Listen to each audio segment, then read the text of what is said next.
All right, we're live. Okay, well, good morning. This meeting will now come to order. Welcome to the first virtual meeting of the Durham Historic Preservation Commission. I am Katie Hamilton and I am the chair of the commission. We are meeting for the first time since our last regularly scheduled meeting on March 3rd of this year. And wish to thank all applicants for their patience as we have worked to put new procedures in place. We also thank the public in advance for their patience today as we navigate this new meeting procedure and platform. As always, this commission is a quasi-judicial board of record, and as such, all testimony will be recorded under the new procedure. This meeting will also be live streamed on the city's YouTube channel. The proceedings of this board are governed by the zoning laws as recorded. Before we begin today's evidentiary hearings, please note the steps we have taken to ensure that each party's due process rights are protected as we proceed in this remote platform. First, today's meeting will be conducted in accordance with the newly enacted statutes in Session Law 2023, which allow for remote meetings and quasi-judicial hearings during declarations of emergency. Second, each applicant on today's agenda was notified before being placed on the agenda that this meeting would be conducted using a remote electronic platform. Every applicant on today's agenda has consented to the board conducting the evidentiary hearing on their request using this remote platform. We will also confirm today at the start of each evidentiary hearing that the participants in the evidentiary hearing consent to the matter proceeding in this remote platform. If there is an objection to a matter proceeding in this remote platform, the case will be continued. Third, notice of this meeting was provided to the applicants and to the public in multiple ways, including signage posted on site, notification letters mailed to all adjacent property owners, informing recipients regarding the remote platform, and a general announcement via our website informing the public of the same. The notices for today's meeting advise the public on how to access the remote meeting as the meeting occurs. Individuals wishing to participate in today's evidentiary hearings were required to register prior to the meeting. Information about this registration requirement, along with information about how to sign up to participate, was included in the mailed notice letters sent to each adjacent property owner. This information was also included on the board's website. The public was advised to contact the city immediately in case of objection to the evidentiary hearing or to the remote meeting platform. No case is proceeding today in which the city has been contacted by an individual with an objection to the case or to the matter being heard in this remote meeting platform. All individuals participating in today's evidentiary hearing were also required to submit a copy of any presentation, document, exhibit, or other material they wish to submit at the evidentiary hearing prior to today's meeting. All materials that the city received from the participants in today's cases, as well as a copy of city staff's presentations and documents, were posted online prior to this meeting. The agenda and all materials to be discussed today may be viewed at any time during today's meeting by visiting the web link for today's agenda via Durham's Agenda Center, and then clicking the links to each case report. Finally, all individuals who registered to participate in any evidentiary hearing on today's agenda, as well as all city staff participants, were emailed a witness oath and consent to a remote hearing form prior to today's meeting. Any individual planning to testify or submit evidence in an evidentiary hearing was notified that they must sign the oath form prior to today's meeting. We will also reaffirm everyone's oath on the record at today's meeting. Are there any members of this board that would have any conflicts of interest with regard to the cases before us today, or are there any early dismissals being requested? No. I will say that I have a conflict of interest in the second hearing and will be recusing myself as chair, and Matt will be taking over as chair for the second hearing, which is case COA 2000013. And Katie, I've got a early dismissal. I need to be able to leave by 10:30. 10:30, okay. Are there any other chair commission members with time constraints? Okay, hearing none. I will proceed. As chair of the Historic Preservation Commission, I'd like to remind everyone that our quasi-judicial hearings function similar to a court proceeding. Staff will first present an overview of the case, and then the applicant will have an opportunity to present their evidence. Opponents, if there are any, may then present their evidence, and the applicant may then present a rebuttal. Board members will refrain from questions or comments until each speaker has completed his or her presentation. Testimony should consist of facts each witness knows directly, not hearsay. Evidence already presented need not be repeated. All witnesses who have signed up in advance will be given the opportunity to speak, and their testimony will be recorded. The board will vote on each case after the presentation of all evidence, pro and con, concerning the case. All decisions of this board are subject to appeal to the Board of Adjustment and then to the Durham County Superior Court. With that, Madam Clerk, can I please get a roll call of all board members in attendance?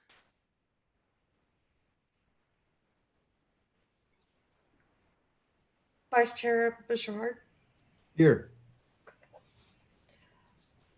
Commissioner Dayon, Present. Commissioner DeBerry, Here. Commissioner Goolsby, Here. Chair Hamilton, Here. Commissioner Johnson, Present. Commissioner Jordan, Here. Commissioner Kreger, Here. and Commissioner Waiters. Present.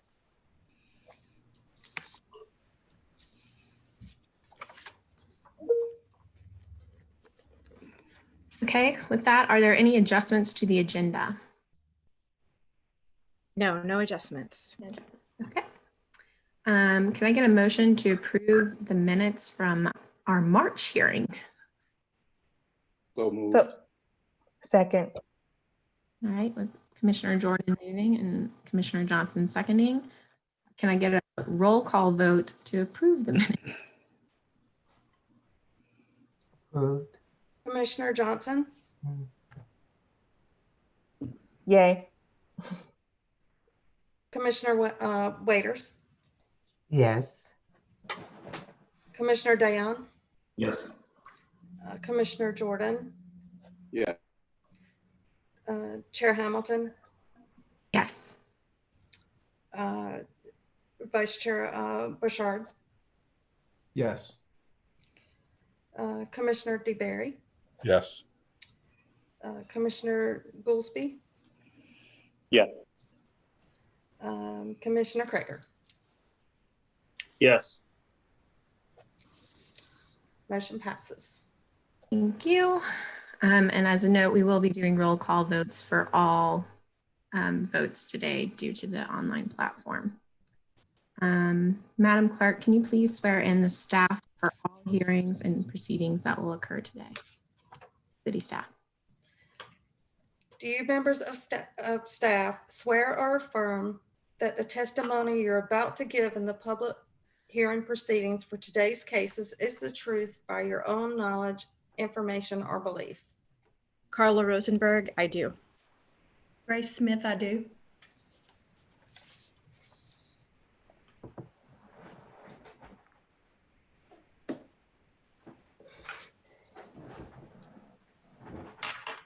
All right, with Carla and Grace being sworn in, if there's no other city staff that need to swear in at this time, we will move on to begin our first case.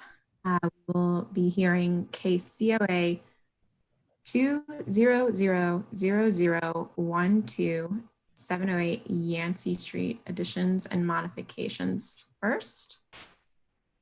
Before we hear from staff, is there anyone of our commissioners who have a conflict of interest in hearing this case? If not, then let us proceed to the swearing in of anyone who plans to speak for this case and consent of digital hearing. Madam Clerk, can you please swear in Miss Hannibal? Forgive me if I mispronounced your name.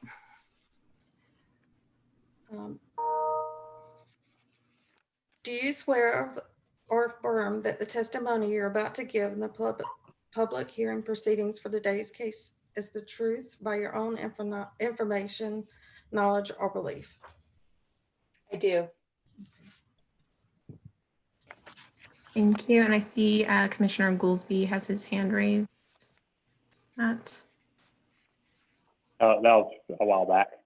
Oh, I'm sorry. I missed it. Did you need to? Oh, that was when we were doing the early dismissal. Oh, okay. All right. And with that, we may now proceed with the staff summary.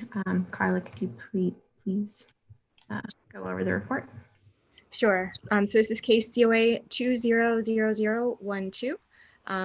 The applicant is Emily Kate Hannapel of 4/1 Design. The project is 708 Yancey Street, addition and modifications. The owners of the property, Camille Mackler and Chris Stevens. It's located on the north side of Yancey Street between Shepherd Street and Vickers Avenue. It's a contributing structure to the Moorhead Hill Historic District and zoned residential suburban 8. The applicant is proposing to remove a rear porch and bathroom and replace with a new master addition on the same foundation. In addition, the proposal includes porch area modifications such as removal of vinyl cladding, replacing the porch decking, and installing a new storm door on the front door.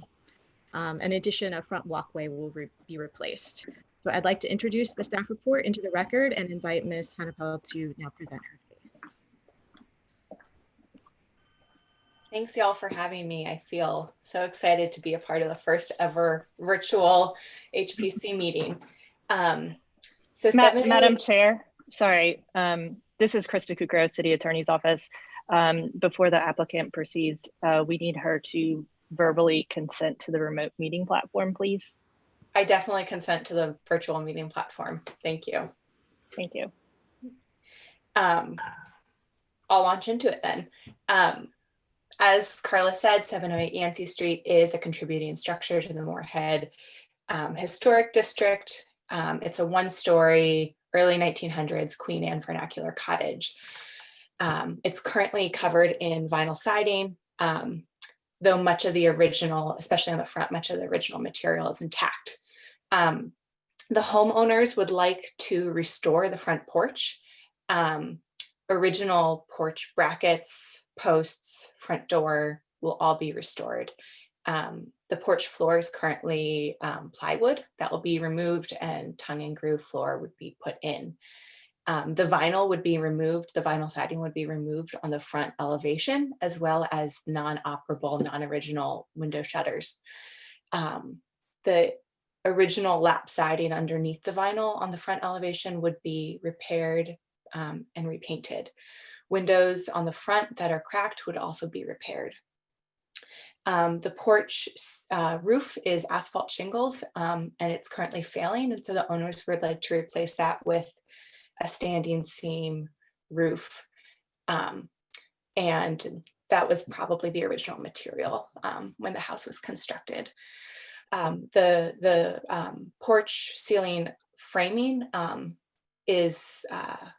it's currently plywood. We're going to take down the plywood ceiling, and if there's original material underneath, if it's beadboard, we will repair it. If it's not, we'll replace it in kind. We'll also be putting in a new storm door that's sized to the original opening. I think that covers the front, so I'll kind of move around to the back now. Carla, if you could scroll down to the rear photos of the house.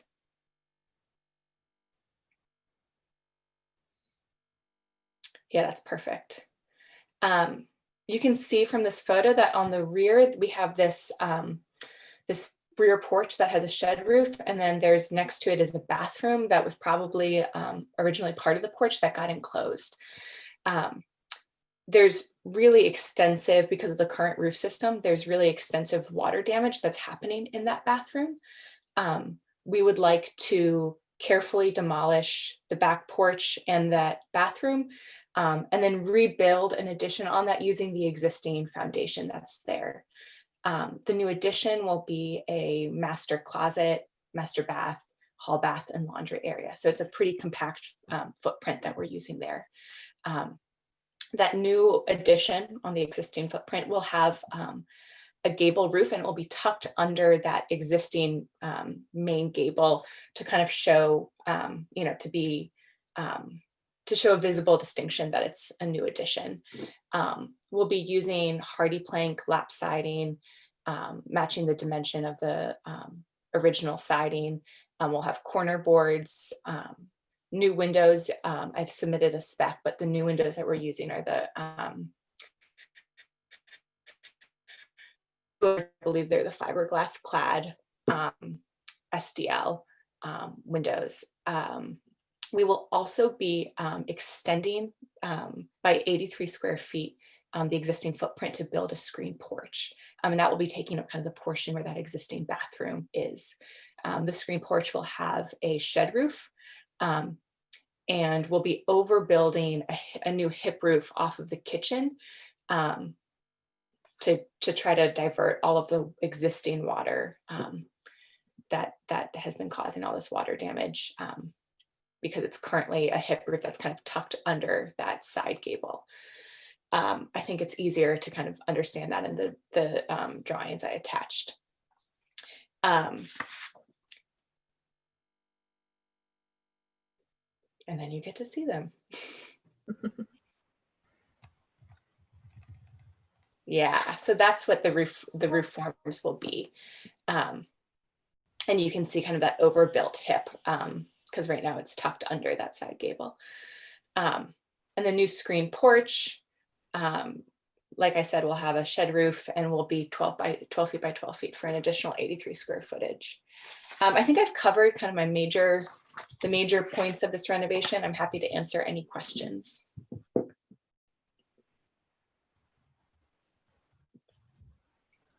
Okay, thank you very much. Do any commissioners have any questions for the applicant before we ask to hear from others?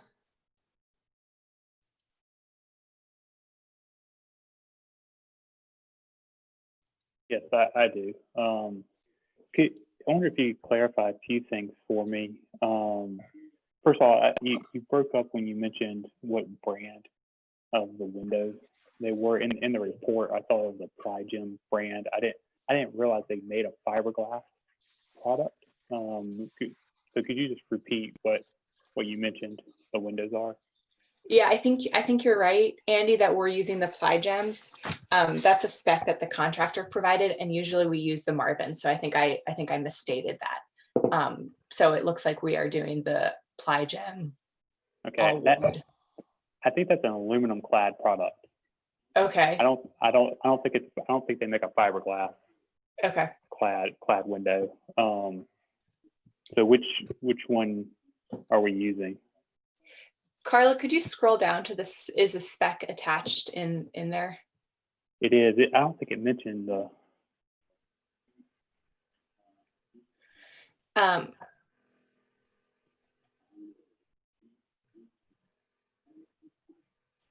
I would say that we're going to use, I'm happy to provide further clarification and an additional window spec, but I'm going to say that we're using all wood. I really cannot stand the vinyl clad windows. So, Okay. Yeah. All right. The other piece that I was a little unclear on was, so the criteria speaks to railings, particularly for new porches and stairs. I didn't see any railings drawn for the stairs of the back piece. I wonder if you could describe what the intention is there. Yeah, so the on the front porch, we won't be doing a railing because it's not required per code, and the house originally likely never had a railing. On the rear, about the back. Yeah, on the rear, we're going to be doing around the porch. We'll be doing a half wall of the hardy plank siding, and then the railing going down will be. You're right, I didn't draw it. It'll just be a typical pressure treated wood railing. I'm happy, if you have more guidance that you'd like to provide, I'm happy to to comply with that guidance. Mhm.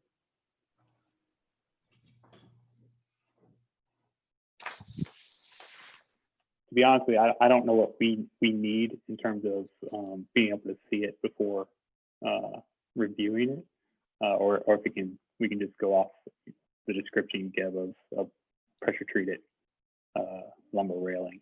Yeah. Carly, you're muted.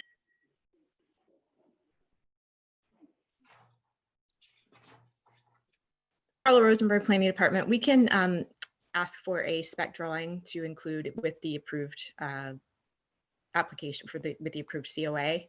That could be a condition that be submitted before the COA is issued. I was looking at the Mira series for the Plygium window. The spec says it's a Mira, M-I-R-A series, and that particular series is aluminum clad. Just for clarification.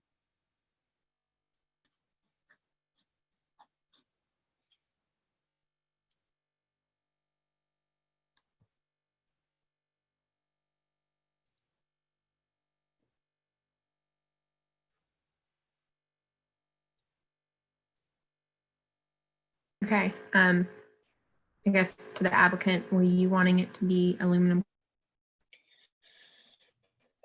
Just make sure we have it fully clarified here. Yeah, that's a great point. I think the builder wants it to be aluminum clad. So for the sake of moving forward with that, with what they'd like to use, if you will approve that, I would love that to be approved. Carla Rosenberg, Planning Department. Fiberglass clad, aluminum clad, wood, and wood by itself are all approvable materials. So if there needed to be any adjustment after the COA is issued, we could handle that at a minor level as well.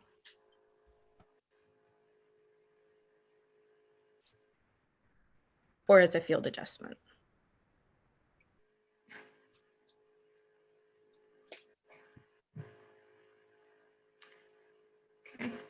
Okay. Katie Hamilton, are there any additional questions for the applicant?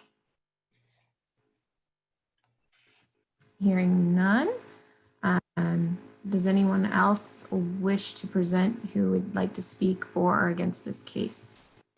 If you are an, oh, Joseph, you raised your hand. Yes, but it's for our conversation, not for the applicant. Okay. If there's an attendee who would like to speak for or against this, please raise your hand in the. Seeing no hands raised. I will close we will be closing the public hearing and begin discussion amongst the commissioners. Commissioner Jordan's hand was raised, so if he could start us off. Chair Hamilton, I interrupt. Can we please remind the commissioners that they need to state their name before they speak? I was just going to state my name. Thank you. Oh, it's just a reminder for everyone, not just you. Thank you. Certainly. Yeah, I was very aware of that and trying to be very conscious of being in order on that. This is Joseph Jordan speaking, and I have a question for Carla because for the two possible adjustments that were referenced, I think one by Andy, one by April. So is that something when you're saying that what we're asking for is essentially either is acceptable? Is that something that's only going to be reflected in the, if a motion is made, would that be reflected in the additional conditions? Or is that simply something you would take care of? I can't, yeah. It could be, Carla Rosenberg, Planning Department. It could be approved as a condition that staff approve the window material. If you wanted to do it that way, we could allow aluminum clad or fiberglass clad wood within the actual motion itself. If that But it wouldn't be necessary if either are allowed and they chose to change after agreeing here, it would still be okay, right? So it wouldn't even have to be included. It doesn't, in my interpretation of the criteria, it doesn't affect its meeting the criteria. Okay. So therefore, that's why I say it's sort of interchangeable in terms of approvability. Okay. All right. Thank you.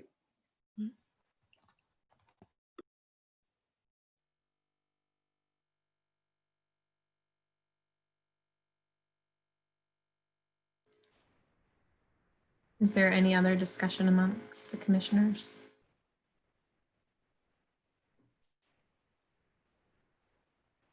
Vice Chair Bouchard. Yes, Matt Bouchard here. I know that Andy was taking some notes as the presentation was being made. Andy, did you write down some language that might be useful for the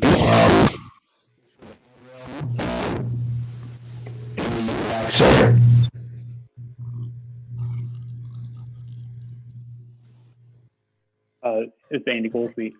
I did write some language. The first one was about the aluminum clad wood windows. I was taking a note to add it to the motion. So I would actually read the motion as, skip down a bit, 2/2 simulated divided light fiberglass clad wood windows or aluminum clad wood windows.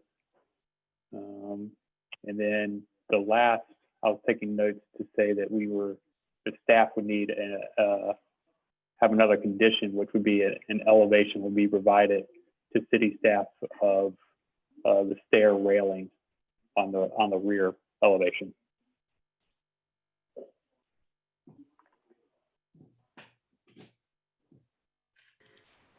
Commissioner Jordan.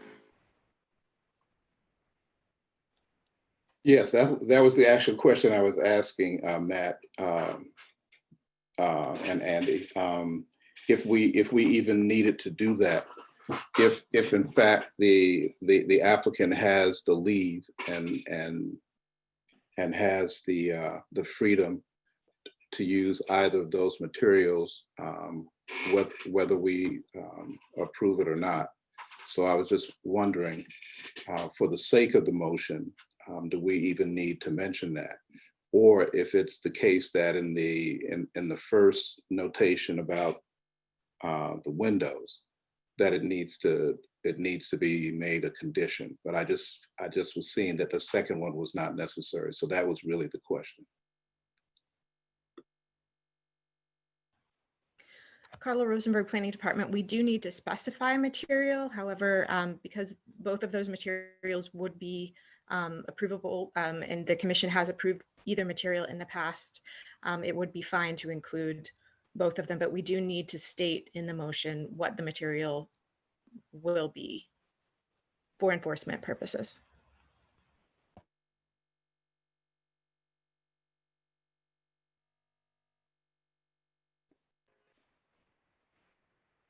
Commissioner Bouchard, you have your hand raised still. just a quick comment, Matt Bouchard again. I think I tend to agree with Commissioner Jordan. If the specifications reference the Myra Premium double hung windows and the motion itself is going to require the applicant to comply with the written materials, that might be enough with respect to the windows.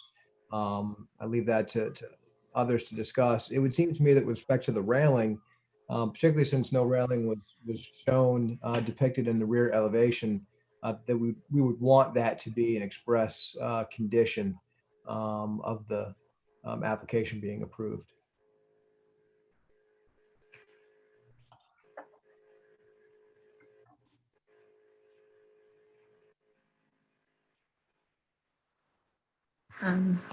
Commissioner Hamilton, was there any additional discussion on this application or the motion moving forward?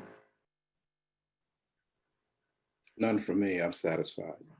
Okay. So hearing no more discussion, I'm going to ask that we have a motion. presented.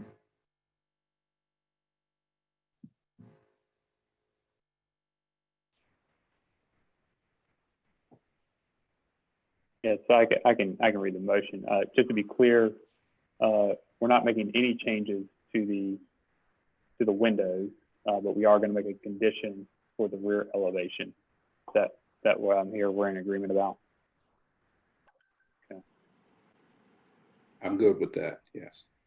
All right. So the Durham Historic Preservation Commission finds that in the case COA 2000012-708 Yancey Street, addition and modifications, the applicant is proposing an addition and modifications to a contributing structure. A rear porch will be removed and the new addition will be constructed upon its foundation. The addition will be clad with cementitious fiberboard siding to match existing wood siding with corner boards and vertical trim to distinguish it from the original house.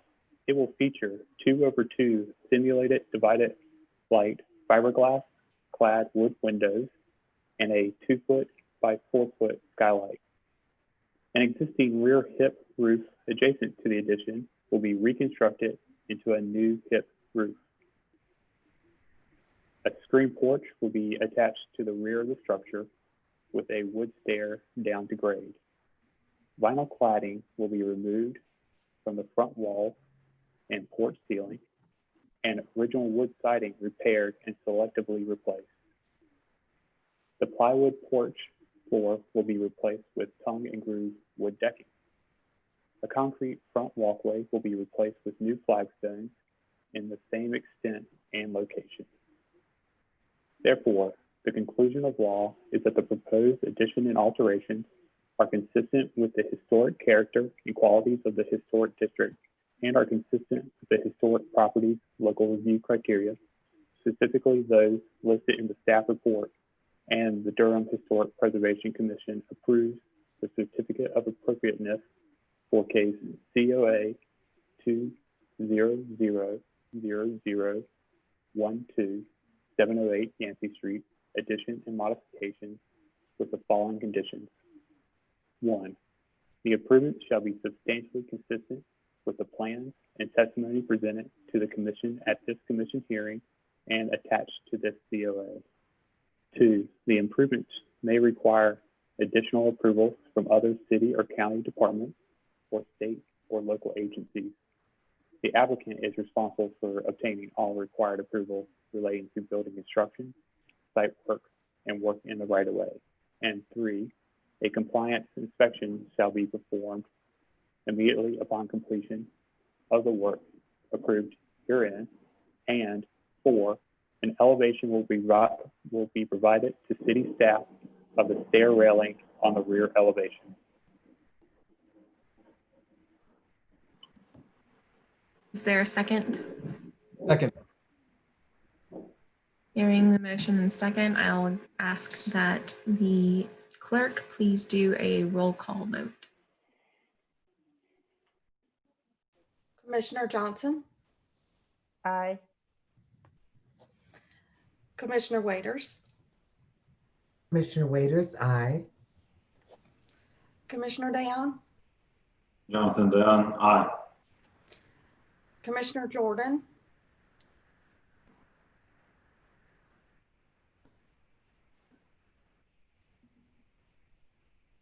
you're muted, Commissioner Jordan. Yes, aye. Okay. Chair Hamilton, Commissioner Hamilton, aye. Vice Chair Broussard, Matt Bouchard, aye. Commissioner DeBerry, Aye. Commissioner Goolsby, Aye. and Commissioner Kreger. Aye. Motion passes 9-0. Okay, and with that hearing settled, we will proceed to the next case in which I will be recusing myself and Commissioner Bouchard will be taking over as chair. Thank you, Commissioner Hamilton. This is Vice Chair Matt Bouchard. We will now hear case COA 000013, 518 Moorhead Avenue. Amendment to COA 1500059 and COA 1800100 for construction of 4 multifamily residential buildings, hardscaping, and landscaping. Before we hear from staff, is there anyone of our commissioners other than Commissioner Hamilton who may have a conflict of interest in hearing this case?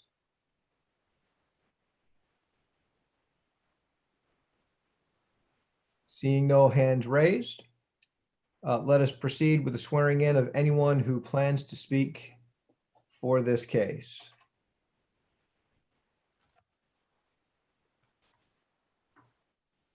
Do you swear or affirm that the testimony you're about to give and the public hearing proceeding for today's case is the truth by your own information, knowledge, or belief? This is Linda Lavis. I do.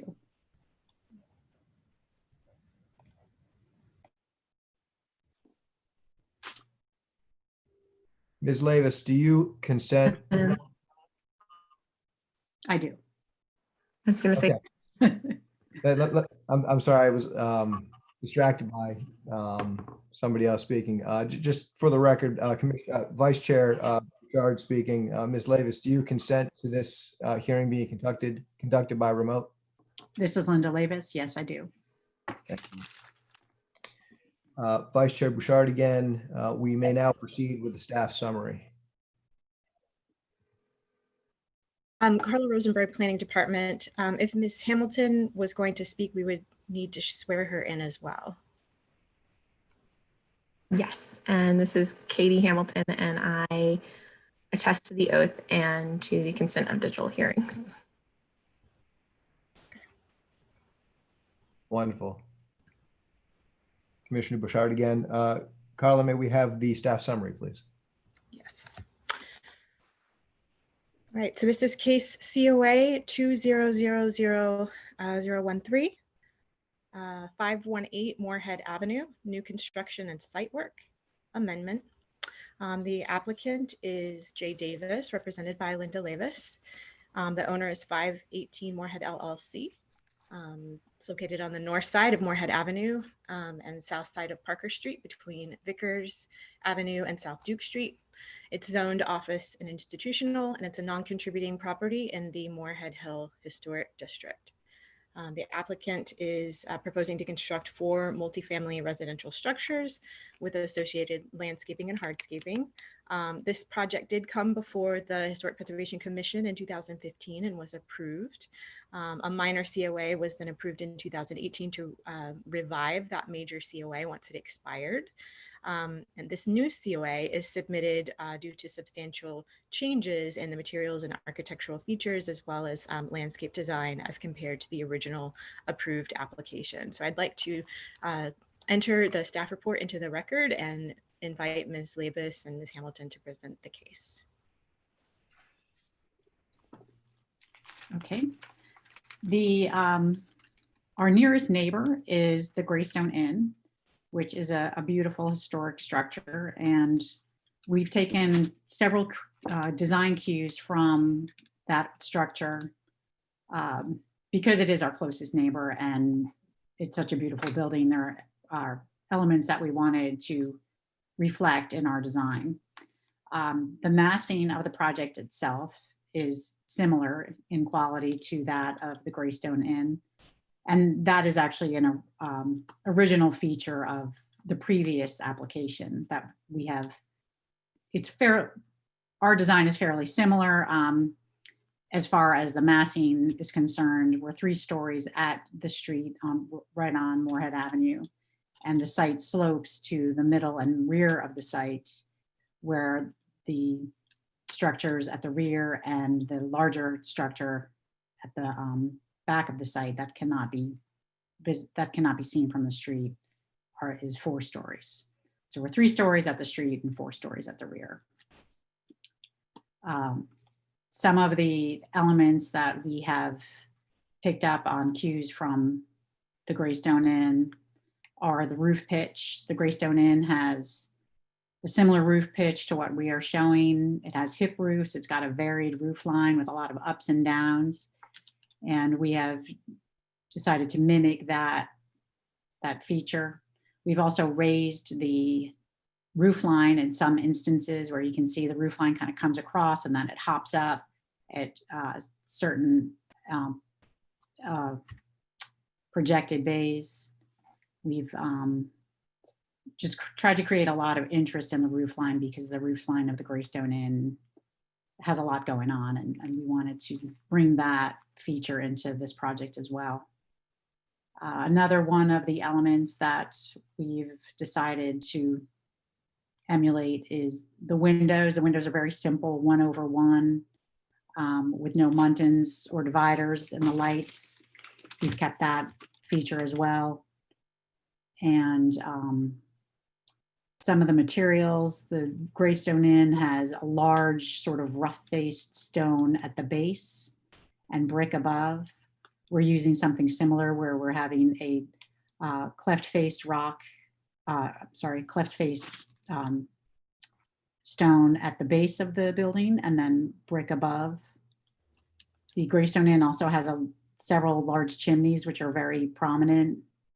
And while we don't need chimneys in this building, we do need a stairwell to get to the roof to service the condensing units, which will be on the roof towards the back, so that we're using a vertical element of the stairwell, which will reflect the vertical elements of the chimneys on the Greystone Inn. And the shingles on the Greystone Inn are also very textured, and we are proposing an architectural dimensional shingle that will also offer a lot of interest. The high quality material that will stand the test of time. And I think those are really the main points. Katie, if you want to continue with some of the landscape features. Sure, thanks, Linda. So one thing to note is that we had an arborist come out, leaf and limb. And on this existing conditions page, you'll see all the black X's on trees were previously approved trees to be removed with the old COA. Based on the arborist report and discussions with them in person, some of the trees that had previously been found to be or that had previously been approved as being maintained are actually in poor health. Others are in moderate health. However, when we looked at the massing that was previously approved, maintaining them as shown on the previous COA was not actually feasible. So we've asked to remove these 3 additional trees. As a note, you can see a water line in the road. The city does plan to replace that water line at a given point. And in speaking with the arborist, the chance that all of these trees will be lost in the future when that water line cuts into their root zones. We are not proposing that at this time. It's just a note for commissioners to be aware of in the coming future that cutting half of a tree's roots out will be problematic. So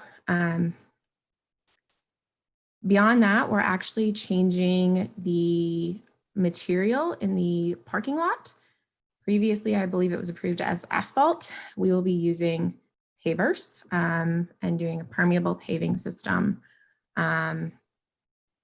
which, I think is in keeping with the materials of the building and district. And the additional change is actually the landscape plan. We will be planting this a lot heavier with trees than was previously approved.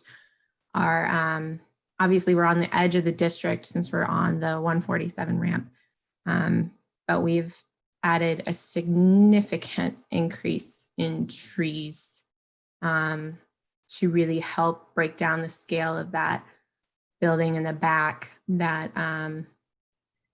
previously I think would have been a little bit more intense when you saw it from the street. So we're hoping these additional trees will help in breaking that scale down from what is outside the district, but still visible for this property. I think that's pretty much it. Everything else is in the staff report. The commission has anything we'd like to ask us?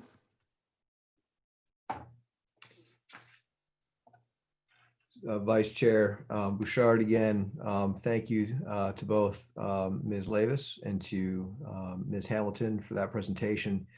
Do any of the commissioners have any questions for the applicant before we ask to hear from others? I do. Jonathan? Mr. Dayan is recognized. Thank you. Jonathan Dan. I'm wondering about, maybe I missed it, but you were speaking about condensing units on the roof in the rear? This is Linda. Yes, that's correct. The roof will be similar to like a mansard roof where it will be pitched in the front, and then in the back, it will be flat. We don't actually have a roof plan, but you can go to the rear elevation.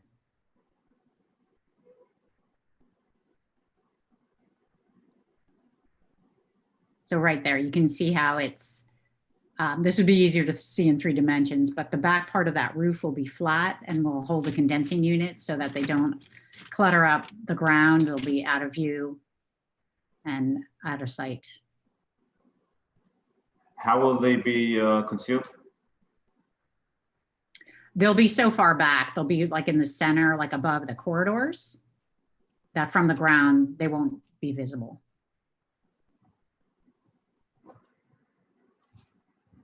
Thank you.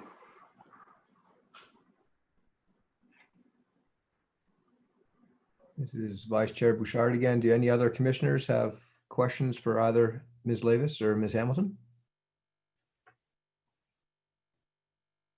I do. Yeah. Andy Goolsby, could you speak to the setback? In the report, I saw that it originally was approved for a 25-foot. Now you're asking, or the request is for a 20-foot setback. Could you describe the request for the change or what's causing that? This is Linda. I believe the actual required setback, and Katie could probably correct me on this if I'm wrong. I believe the required setback is only 5 or 10 feet. So we're asking for 5 additional feet from the original, which will help us to get more articulation on the front of the building, some more ins and outs. So it's not as flat as perhaps the previous version. Yeah, that's correct. Articulation of the facade. We had a lot more horizontal articulation on the ground plane, which just led to needing a little bit more space and pulling it closer to the street. So when I look at the criteria, though, it speaks to placing. Let's see, let me pull that section up real quick. Okay, yeah, Andy Goolsby again. Locate new primary structures to be compatible with predominant placement of similar structures in the block space and within the district. And my guess this came up last time. I'm just trying to get a little bit of clarity. So I'm looking at new structures 1B. And so if I think about what are the predominant structures, it would be the graystone.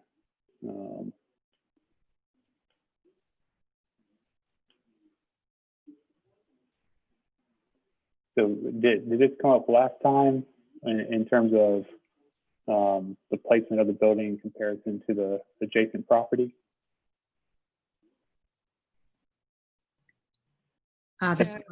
Sorry, I'm not 100% sure. I wasn't involved in that earlier. Yeah, so neither of us were the designers on that particular application, the entire development team has switched for this since the first COA application was made. Our understanding was that it needed to be between the setback of the building to the right, which is obviously about 8 feet from the right of way, and the gray stone. So we are still within that range between the two existing structures, while trying to maintain the view shed to the gray stone itself. And Carla Rosenberg, Planning Department, this was in 2015. So I don't particularly recall the specifics on setback discussion during the meeting. But how I interpreted this, currently there's a lot of vegetation along that right of way there. And so there really isn't view currently of the gray stone as you drive that portion of Moorhead Avenue. It's after you pass the vegetation and this parcel that you really get the view. And as Katie said, it does strike some balance between the smaller structure that is non-contributing on the corner versus the Greystone, which has an exceptionally large setback, as does the property across the street. But if you look at the district as a whole, as the criterion states, that you're looking not just at the structures in the block face, but within the district as well, it does fall within that range. And yeah.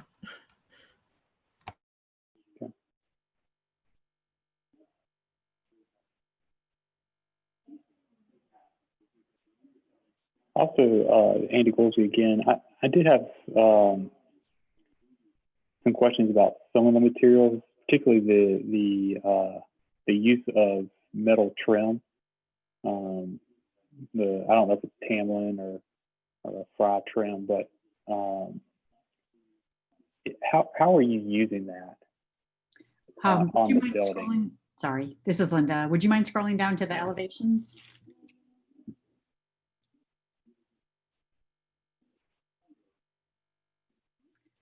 So where we're considering using that would be up at the raised parapet there, where we've got those narrow lines. For that cornice piece. Yeah, up in the cornice. Okay. However, we could switch that to a batten strip or a narrow trim, cementitious trim as well. We haven't used a lot of it. We actually started out with a little bit more, but we changed most of the cementitious to lap siding to be more in keeping with the historic district. Yeah, in terms of that cornice piece, yeah, I think I would tend to see more of a Andy Goolsby again, but more of a cementitious or a wood trim, battened, or in lieu of that more modern piece. Okay, yes, we could definitely change that. That would be something if we do make a change, we'll have to reflect that in the motion. Okay. And then the last question I did have was about the windows. What I see is a double hung 1/1, but I see a third panel above that. Is that what is that? Because that to me says that there's three windows there that I don't see in the district. I see what you're saying. Yes, we wanted to make the windows taller just to let more light into the units. So we've added a third fixed panel. And just for building code, that helps often with, you have to have the operable sash portion of the window 3 feet above the finished floor, or else you need to have a window opening limiting device, which isn't that big of a deal, but basically that's why the window is drawn the way that it is.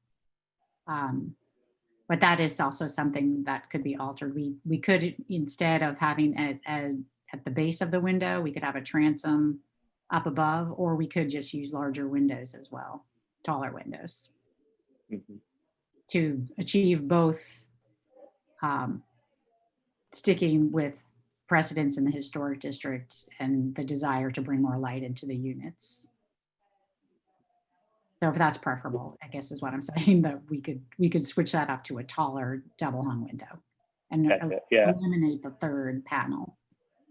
Yeah, I'd like to hear from other commission members, maybe during our discussion, but just in terms of how they read that elevation compared to other double hung situations in the district.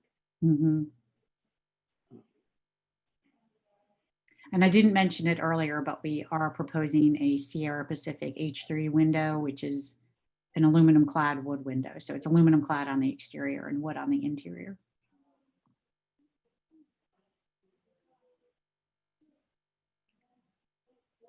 Thank you. This is Vice Chair Bouchard again. Are there any other commissioners who have questions for the applicant? Commissioner Jordan has his hand raised. Commissioner Jordan, please proceed. Yeah, I have actually a question for Andy. I had a little bit of trouble hearing you at different points. Can you say specifically what you see as problematic? I actually did notice the comparison to other buildings in the area, but can you say a little bit more? I'm sorry, you were going in and out, and I couldn't hear fully. Certainly. So the elevation that we're looking at here, I see three pieces of glass. Two of them are going to be for the double hung window itself, and then the third is going to be a fixed pane. Whether it's here, I think it's part of the lower sash. That's correct. In the district, I only see double hung. I don't see a third condition. And so yeah, so even in the Greystone,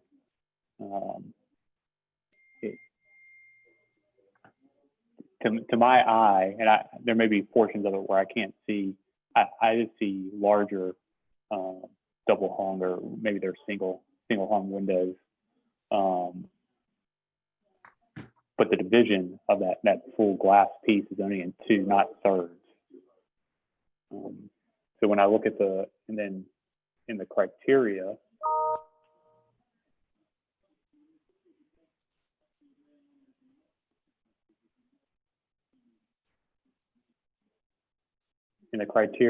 I'm thinking about for new structures and design elements. That's 3A.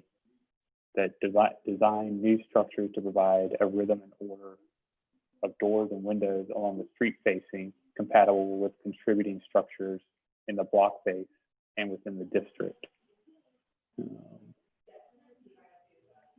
So looking at this criteria, it would only be for the street facing elevation. But that does stand out to me as being different than what I see in the district. Vice Chair Bouchard, again, Commissioners Goolsby and Jordan, should we hold off on further discussion of this until after we hear from anybody else who might want to speak in connection with the application, and we close the public hearing and discussion among commissioners? Well, this is Joseph Jordan again. I actually did want to ask the applicant again. Okay. Because Andy has kind of spoken generally about what he feels exists in the district. And I'm wondering if the applicant has anything to say about that before we go within ourselves. This is Linda. Are you referring to the existence of the other windows in the district? Yes, that's what Joseph Jordan again. That's what Commissioner Goolsby has referred to in our guidelines. That essentially, if it's not anything in the immediate area on the same block, but also it refers to what exists extant in the district. Quite honestly, I would have to take a better look around to see if there is any precedent for a window with either a transom or an awning in addition to a double hung. Um, the reason that we did this is really just to provide, as I was saying earlier, more light to the units, because unlike a single family home where you may have light coming in from 3 or 4 sides, these units only have light coming in from 1 side or 2 sides. So the desire was to create a larger piece of glass. So that was my motivation for doing this. So I would have to do a little bit further research in order to be able to answer that question fully. But I hear what you're saying though, and if it is more appropriate to just keep it to a larger double hung window, we would definitely take that recommendation. Carla Rosenberg, Planning Department. For new structures, non-contributing properties, when the criteria were written, there was a bit more flexibility in window styles and just architectural elements in general. So in terms of rhythm and order, I think it was really referring to window openings, although it does state in the criteria windows. And so pane arrangement could be interpreted in there as well. But just to let you know, there is a bit more flexibility for non-contributing structures. This is Linda again, and I just got a text from a coworker who stated that transoms do exist in the district. We're showing an awning window in lieu of a transom, which is probably a bit more of a modern twist, not something you'd necessarily see in a turn of the previous century style building. So I think that is another option that we could look at, is instead of showing the fixed pane underneath the operable window, we show it above. And that I believe that there would be some precedent for that. And that might be more appropriate than what's currently shown here. This is April Johnson. This is for Linda. Did your colleague provide you an address or two of the examples? Let me see. No. Okay, and to Carla, well, that's okay. I can ask at the discussion between the board.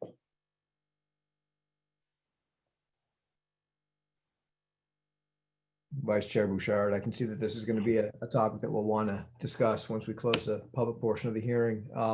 Before we get there, however, are there any other commissioners who have questions for the applicant? Seeing none, I'll take the opportunity to ask a couple of questions. Again, Vice Chair Bouchard, I want to just ensure that I have a full understanding of the massing differences between what was approved in 2015 and what is being presented today. Am I correct in my understanding that what was proposed back in 2015 was a 3-story structure from the street with a 4th story on the back? I believe it was pretty similar. Is that part of this report? I think it's at the very end of this report. Hello, Rosenberg Planning Department. I did include, I believe it's an attachment, an approved version of the previous COA from 2015. So the massing was pretty much identical. What is different is the articulation in the elevations to visually break down that massing. Yeah, so it's like the last maybe 10 pages or so of the report.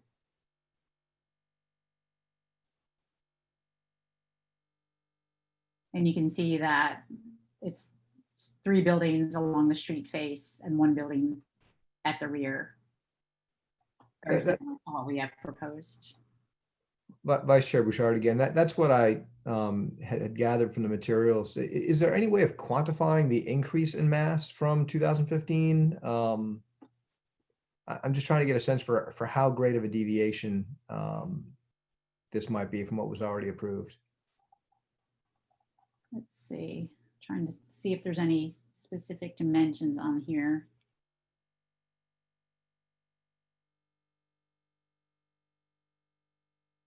Katie Hamilton, I guess I can speak to that to a certain degree. just because of the site constraints, there's really not a huge deviation. Dimensions changed overall, mainly because of the articulation changes that were proposed when J. Davis did their architectural changes. The footprints themselves, the rear building changed more than the three up at the front because of the needs for drives and walkways and everything else. So the three at the front really are probably, this is a huge guesstimate, but I would say are within 5% of the footprint of the other one. The rear building changed more than that, but I cannot speak to the exact quantity. But as you can see, the rears of their buildings and the fronts of their buildings, the previous one on those front three buildings were extremely flat. And so it's the articulation that needed the change. This is Linda. I would have to agree.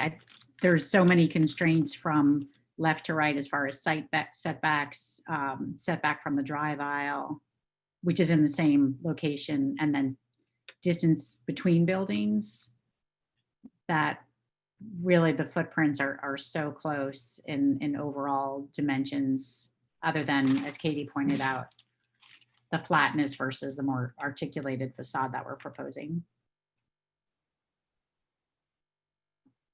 Vice Chair Bouchard, thank you. That answers my questions. One last ask for questions from the commissioners for the applicant. Jonathan Down. I understand that the answers that you just gave to the Vice Chair are to the footprint. What about the height of the three first front buildings?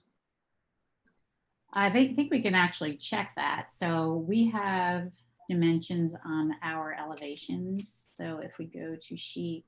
Was it three? Okay, no, that's fine.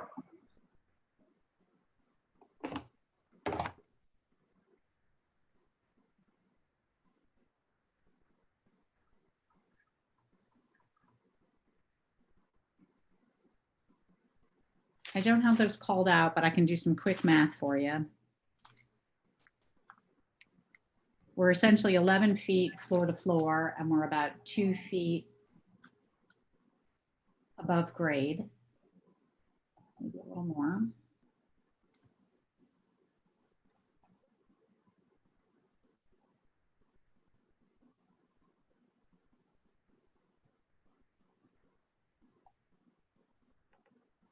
So that's, so we're about 35 feet to the eave line, to the soffit. And then if we look at, I believe that the older elevations may also have some dimensions on there.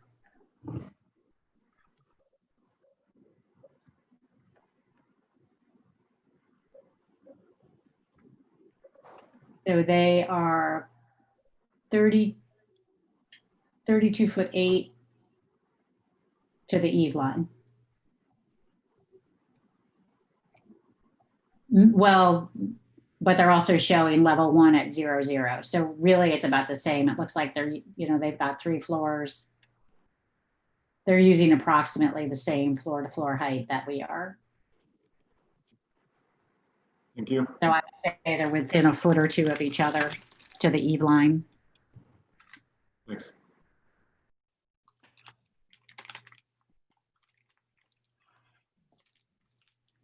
Any other commissioners with questions for the applicant? I just had a real easy one. It's Andy Goolsby. I couldn't tell from the material. What's the material of the patio doors?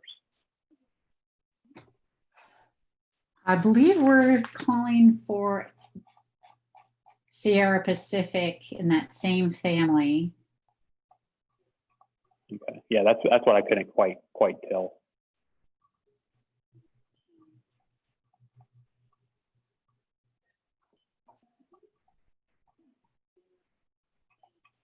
Trying to see if we have that called out.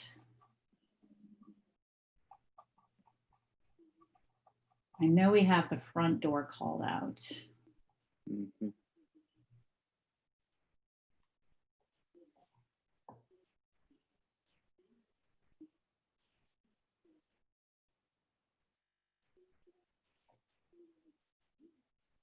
Yeah, we don't have that address, but I would assume we would want to stick with that Sierra Pacific series. And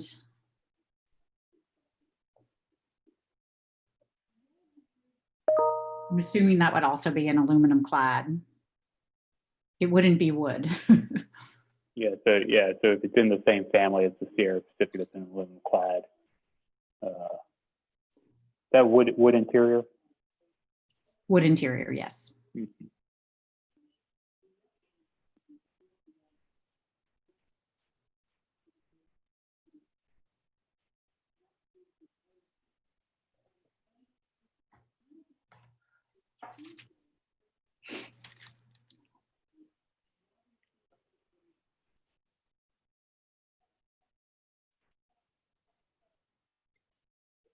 Vice Chair Bouchard again. Andy, does that answer your questions? Do you have a follow-up? No, that was it. I think just getting clarification. Great, thank you. Vice Chair Bouchard again. Any other questions from the commissioners for the applicant? Hearing none and seeing no hands raised, is anyone else present who would like to speak for or against this case?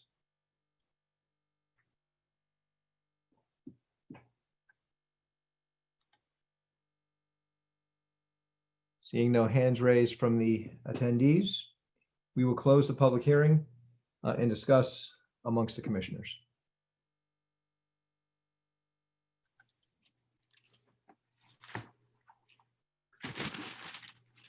Vice Chair Bouchard again, I know that there was some robust questioning about windows. I'm not sure I have strong opinions one way or the other, but it sounds like that might be one of the issues that we want to have some general discussion about. And it looks like Commissioner Jordan has his hand up. Yes, I'm wondering if we can hear to see what staff thinks about the issue of the size and whatever. The issue, I'm sorry, that the issue that Andy was referring to, particularly around the windows and the way that the guidelines read, and whether in these kind of cases, the reason I'm asking is because I remember in previous conversations about new construction where we hewed very closely to the line, and we were also cautioned that that these directives did not necessarily mean that everything had to be exactly the same. So I'm wondering in this case if Carla would have any opinion on this. Carla Rosenberg, Planning Department. I too had pause when I saw the 3 pane arrangement, but it didn't visually. It wasn't something that I thought was incompatible, because it does have that clear 1/1 arrangement, and I did see the bottom fixed pane as sort of a reverse transom element. I think looking visually, at the elevations, the general rhythm and order speaks to me as compatible. And knowing that we're not looking for exact replications, I thought it was fine, but I think it would make sense to move the fixed panel above to a more transom type setup if that would meet code as the applicant mentioned. Vice Chair Bouchard here. Commissioner Diane has his hand up. Thank you, Jonathan Down.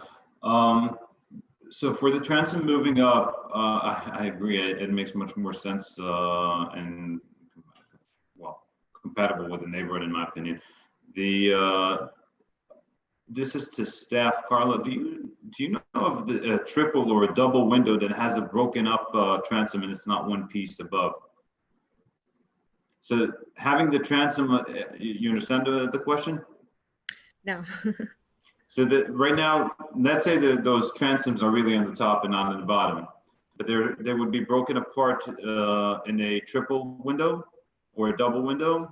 A single window is not a question. Like, So do you mean, would it be a 3-pane transom 3-pane. over a triple window and a 2-pane transom over a double window? Is that what yeah. you're? And I'm thinking, I didn't check this, but I don't recall seeing many of these. You don't recall seeing many of these in the district? That are paned transom, yeah. Transoms. Yeah, I would need to do a drive-through perhaps on Google, and if the commission wants to do that, we can do a street view drive-through of windows. I know there definitely is general historic precedent for transoms above windows, especially on front elevations, and on windows, of course. I want to clarify. I know they're transoms for sure, but I'm asking about them being broken into pane, well, with the panes. Carla Rosenberg, Planning Department. I think it makes sense for them to be broken. Visually, I think that looks more sort of defined. It defines each window, delineates each window. To have one broad transom across these smaller elements, window panes, I think would be more jarring visually and have less precedent. Thanks.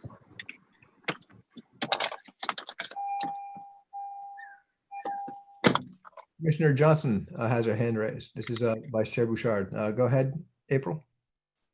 I agree with April Johnson, Commissioner Johnson. I agree with some of the other sentiments. The windows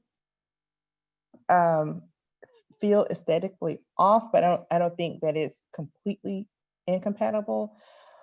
But if they were transom windows instead of fixed windows in reverse, then I believe it would be more compatible with the district. And I would feel more comfortable if there were examples of this arrangement and within the district.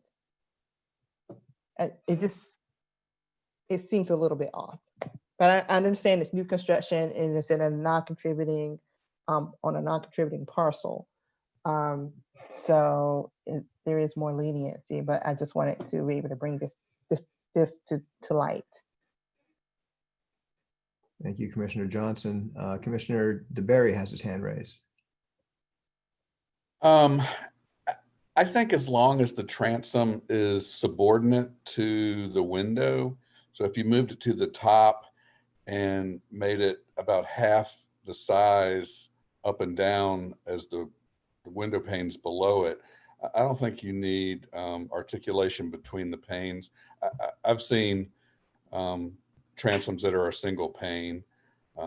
My concern is that they appear to be 3 equal sized panes in these things, and I think if you make it look like a transom, might solve this problem.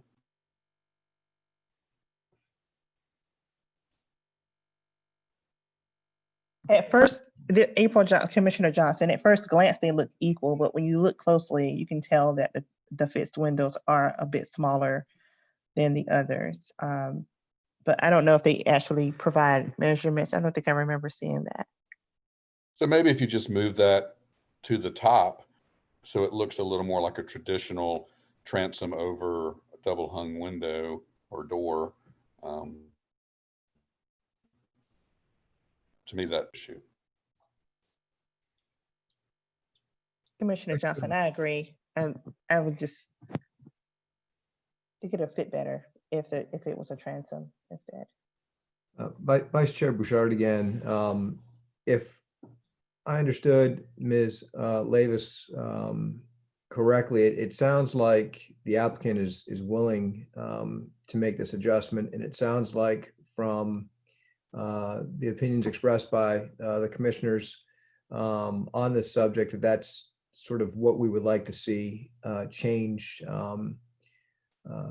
Ms. Lavis, realizing that you are still under oath, can I get a confirmation that if we, as the commission, imposed a condition on the application that the fixed panes of glass be moved to the top of the double hung windows more in a traditional transom style, that would be acceptable to the applicant?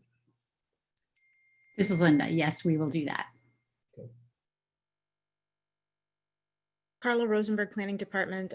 Legal counsel can back me up on this, but I will need to make that an express condition that will be signed by the applicant after I've written out the COA, and before the COA can be issued. We'll need your signature confirming that you consent on the actual COA. Understood.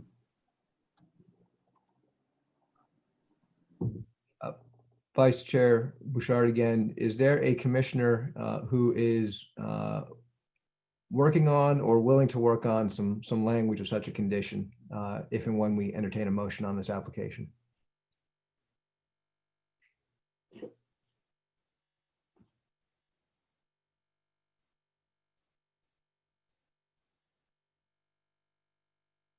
St. Nichols, I can start putting those together. Give me a few moments to read through what we currently have and process what we've talked about. In the meantime, if possible, quick question to Carla. Jonathan. Go ahead, Jonathan. Thanks. The roof, the hipped roof. So in the application, I didn't see anything mentioned to the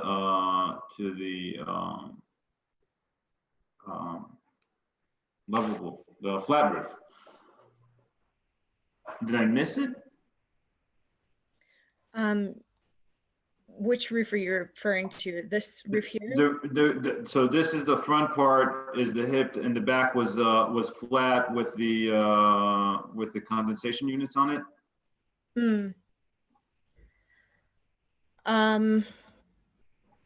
You're right. I did not address that in the report.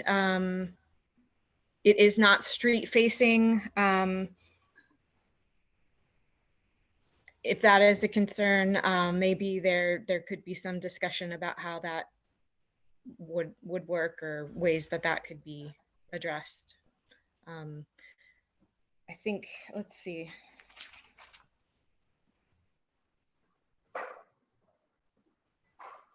I surely know that we have historic buildings with flat roofs and the condensation units on them. I never saw them together with a hipped roof and without a parapet. You're right. It's the combination that is unusual. Definitely. I'm looking specifically at the criteria right now to see whether roof form is specifically addressed. Let's see. On new structures. Design roof forms to be compatible with contributing structures in the district. So, it's really whether it's acceptable that these flatter portions of the roof are on the reverse side that are not visible from the street. They may be visible from the side. And would that be acceptable or unacceptable? Definitely. I would definitely say that is unusual.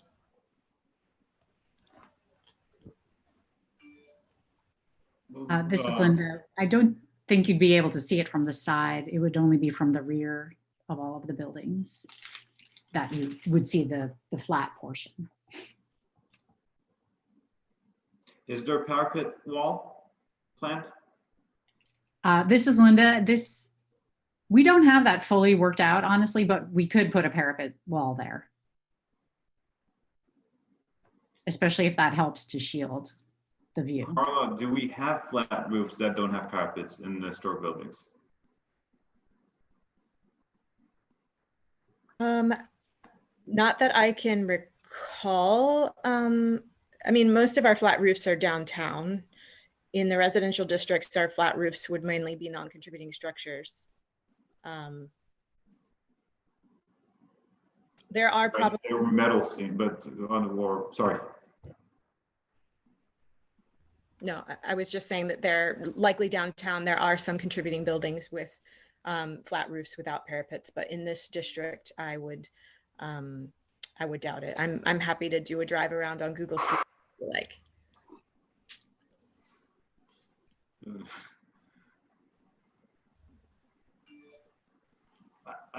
The only thing that disturbs me in this is it's like a chimera of a flat, like a faux front and a flat back instead of a roof and a roof, if that makes sense.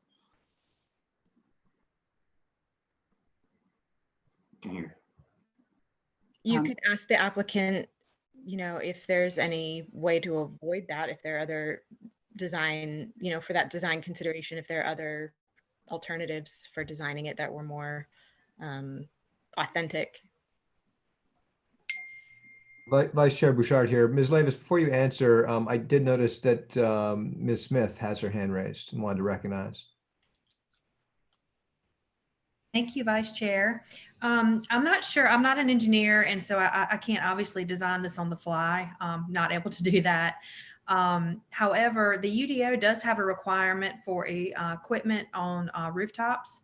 So if possible, if that requirement could just be stated that the screening of the utilities on the roof shall meet the UDO requirement at the time of site plan.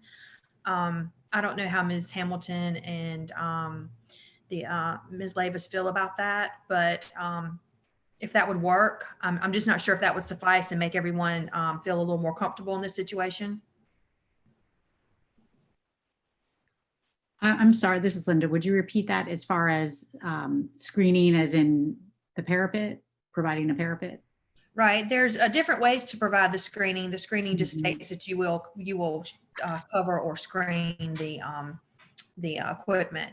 So if we left it to that condition at site plan, then it would just make sure that there's some kind of screening that is provided. However, if the HPC is concerned about what type of screening, you could discuss that more here, but you could just leave it to the UDO requirement. And I'm going to also defer to staff historic preservationist, Ms. Rosenberg, to see how she feels about that. I just thought I would throw that out. There's an option.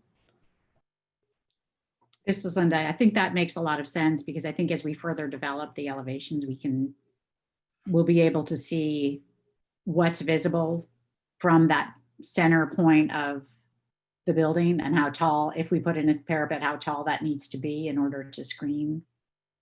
But it will definitely not be visible from the street at all. Jonathan Danigan, if we look up from top down, would we see the hip roof on both sides, or is it a symmetrical roof, or is it cut somewhere to make room for the flat roof? It would be cut so it would pop up at an angle to form the hip, but then it would actually either come down part of the way and then be flat, or at the ridge would be flat to create a mechanical pocket to hold those units. And once again, I'd just like to restate that having those hidden up on the roof away from, having those on the ground is, much less expensive, but far less attractive than hiding those on the roof.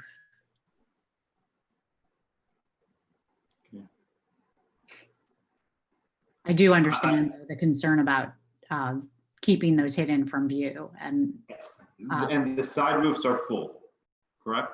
Right. The side roofs are also the false, the mansard type roof, but they are coming up. Like if you want to maybe scroll up or down to see one of the side elevations, there's a hip roof on those as well. And it's only flat for a portion of the rear. Carla, can you scroll or?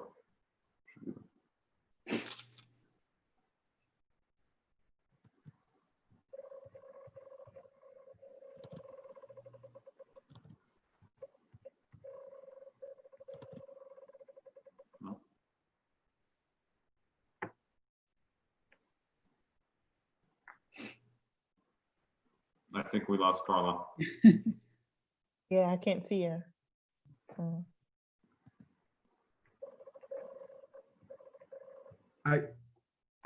Vice Chair Bouchard here. I'm looking at plan sheet A3.03. Okay, I'm going to pull that up as well.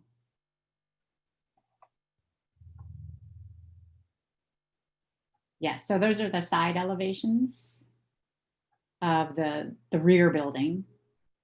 And those are also, you know, the full hip. And then the hip turns the corner, and then a portion of the roof in the back is flat, so that water can, so to provide a spot for those mechanical units to sit and also for water to drain. So what we were currently showing was no parapet with a gutter, so that there would be a pitched roof that would, or not pitched, but a flat roof with a low slope, like a 1/4 inch per foot, which would drain the water to gutters, and then a downspout, which is not shown, but that's the theory there. So this is Tad DeBerry. So would you be open to a low parapet there with maybe some scuppers instead of just the gutter and the roof coming to the edge? Yes, we could do that. I think that makes sense. This is Linda. I keep forgetting to say my name.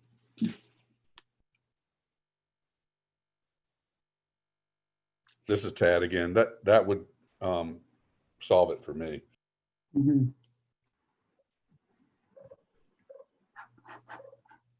Chair Bouchard again. Commissioner Goldsby, can you work on some language for that issue as well? I will.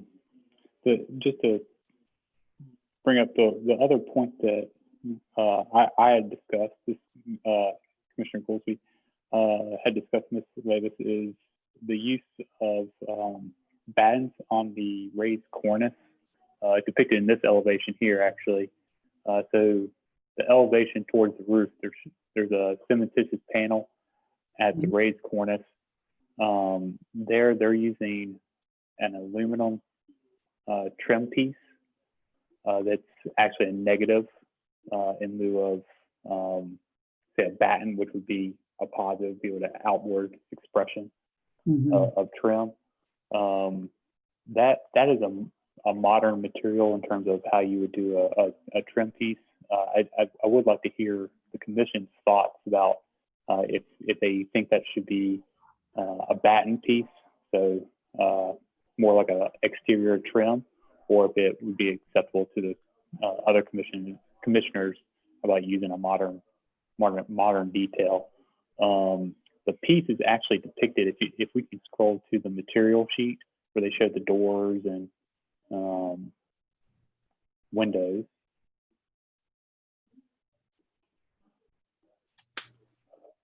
This is Chris Pearson. Can you do you know what page that is? I'm sorry, I'm helping Carla while she stepped out for a second. Do you know what page we're talking about, please? Yeah, it is, I think, sheet 29.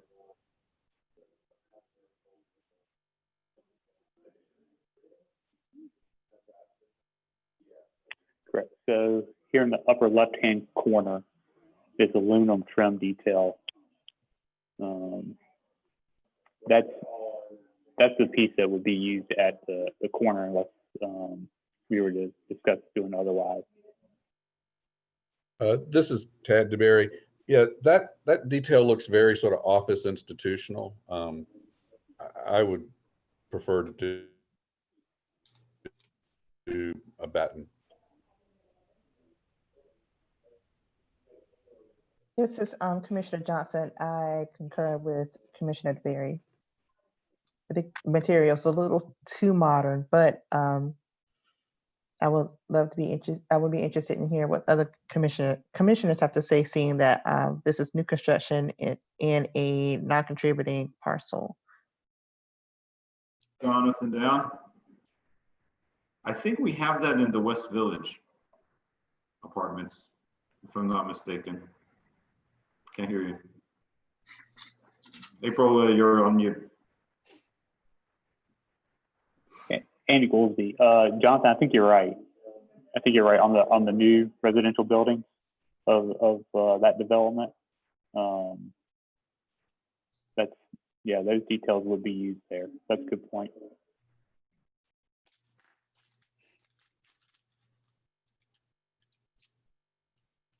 Vice Chair Bouchard again. I don't want to cut off discussion on this issue, but I am curious once again to hear from Ms. Lavis.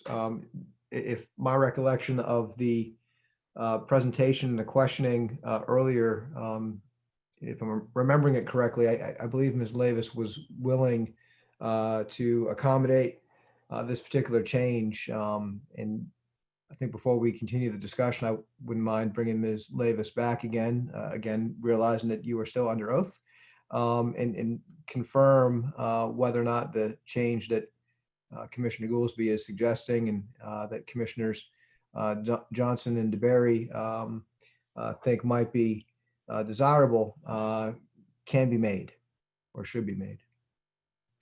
This is Linda, and yes, we are willing to change these aluminum trim detail at the cornice to a cementitious batten strip or a narrow band of cementitious trim.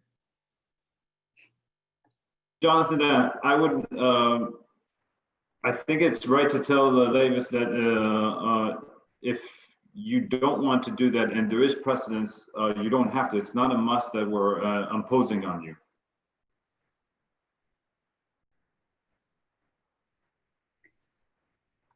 To tell you the truth, this is Linda. I think that this could work either way. It's so, it's 30 feet in the air.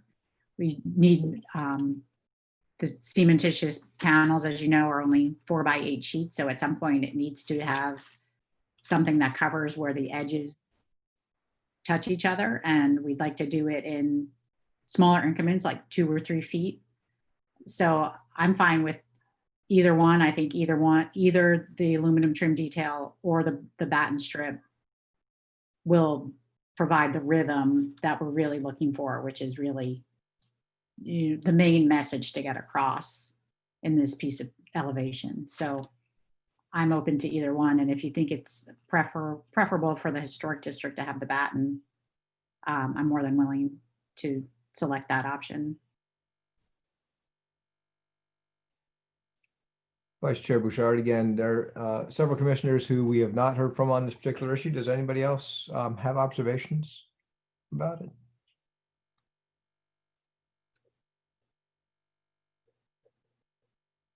This is Joseph Jordan. I've been listening to the conversation, and particularly in this last area, and if the applicant is willing to consider and actually understands that we're not imposing this last condition, then I'm willing to go with the choice that they make, particularly if it's not going to be a condition in the motion. I don't think it warrants any more discussion if we're all in agreement on it. Thanks for actually for Tad, Jonathan and April picking up on that though. Thank you.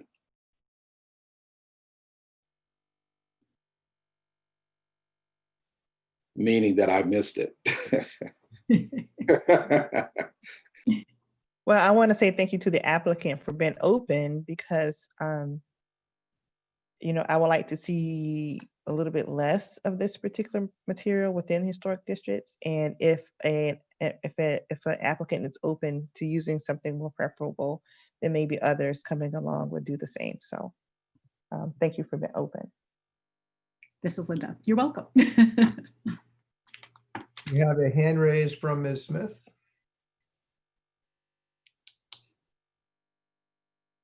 Thank you, Vice Chair. As you know, Carla dropped off the call momentarily, so I would ask that if you don't mind, Commissioner Goolsbee or yourself, if you would just quickly brief her on I believe we're at 2 changes now on this plan, if I'm not mistaken. Is that correct? 2? The roof equipment was a concern, and then the trim piece, the trim. So yeah, so what I've just wanted drafted her to so be far. briefed. Sorry, I just wanted her to be briefed, so I'm going to go back on mute now. Okay, it's Andy Goolsbee. So what I've drafted so far are 2 conditions So the first would be an additional fixed panel, or excuse me, the additional fixed panel on windows will be located at the top of the transom. And the second is a low parapet will be used at flat roof portions. What I'm hearing is that we are not going to make any conditions or further motions on the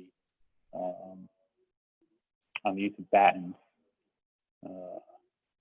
but hearing that that's a choice for the applicant. Let me know if I'm hearing incorrectly. Carla Rosenberg, Planning Department, where was it proposed to use batten? I guess it's irrelevant if we're not going there, but just Yeah, curious. there's a raised cornice piece near the roof with some vertical lines. They're showing an aluminum trim piece. Yes. Okay. So what we discussed is not making a motion or condition on that, but the applicant would review that. So keeping the aluminum cornice. Yeah, there wasn't any language in the motion already. Okay.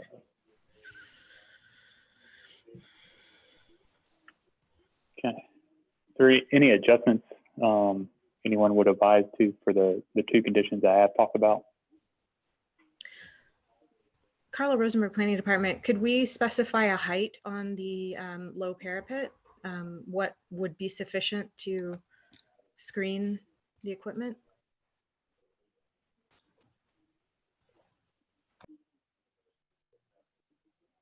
This is Tad DeBerry.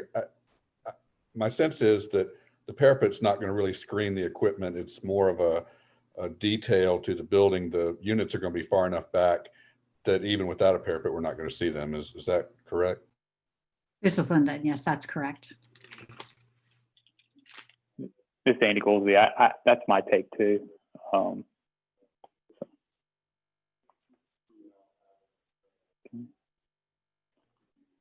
right, so this is Andy, Andy Goolsby.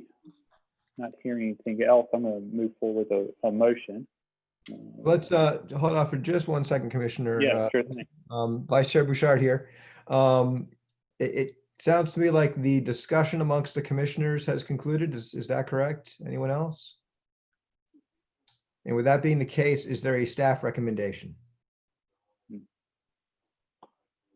Carla Rosenberg, Planning Department. Staff would recommend approval of the application with the conditions that were outlined.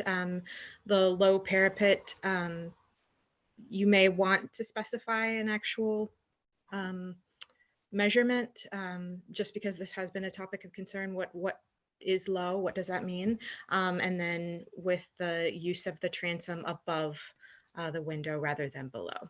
Those two conditions. Should the condition have some kind of staff review associated with it? Because what I'm gathering is they may have to study this a little bit more about how that fits with their elevation. Yeah. Either way, we would require new drawings that would show the changes, and so they would be reviewed by staff before the actual COA was issued.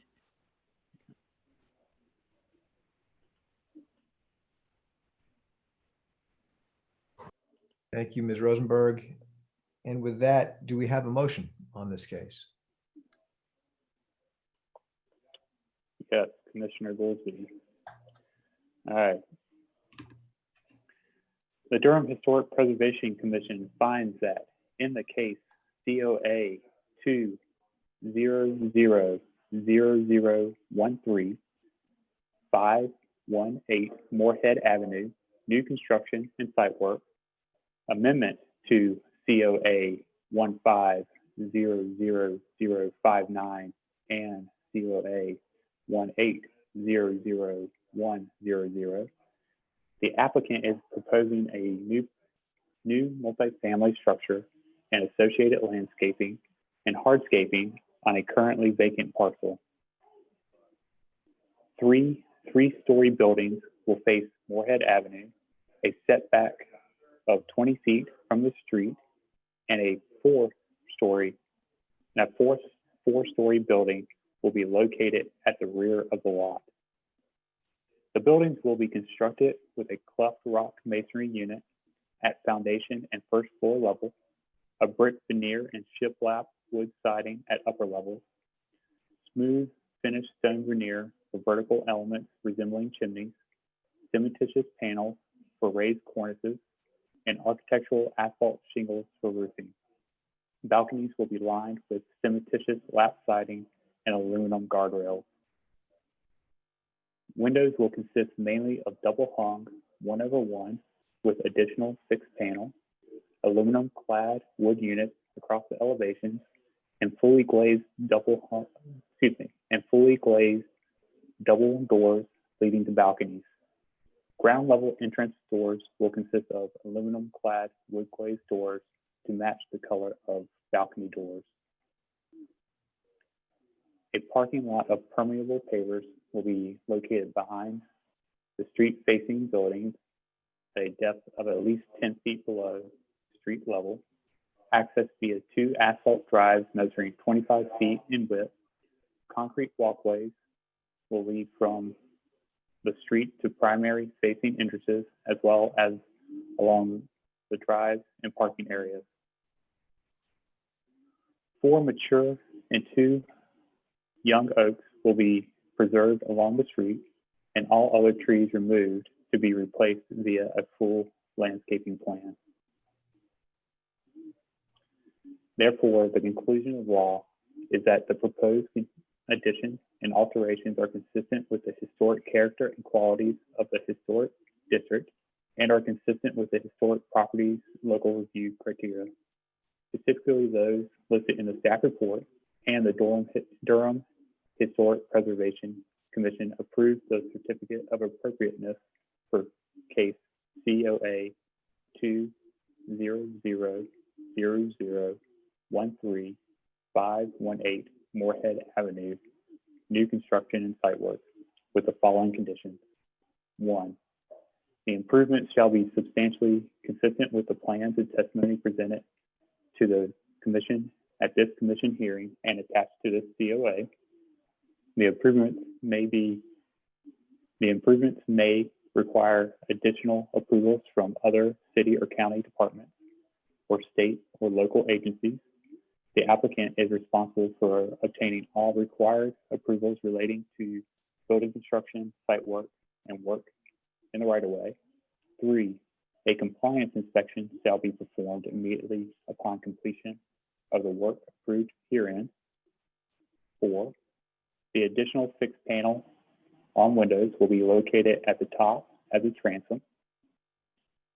5, a low parapet will be used at flat roof portions and to be reviewed by staff. This is Vice Chair Bouchard. Thank you, Commissioner Goolsby. Do we have a second for that motion? DeBerry, second. May we have a roll call, please? Yeah, this is Terry, the clerk. Commissioner Johnson, Aye. Commissioner Waiters,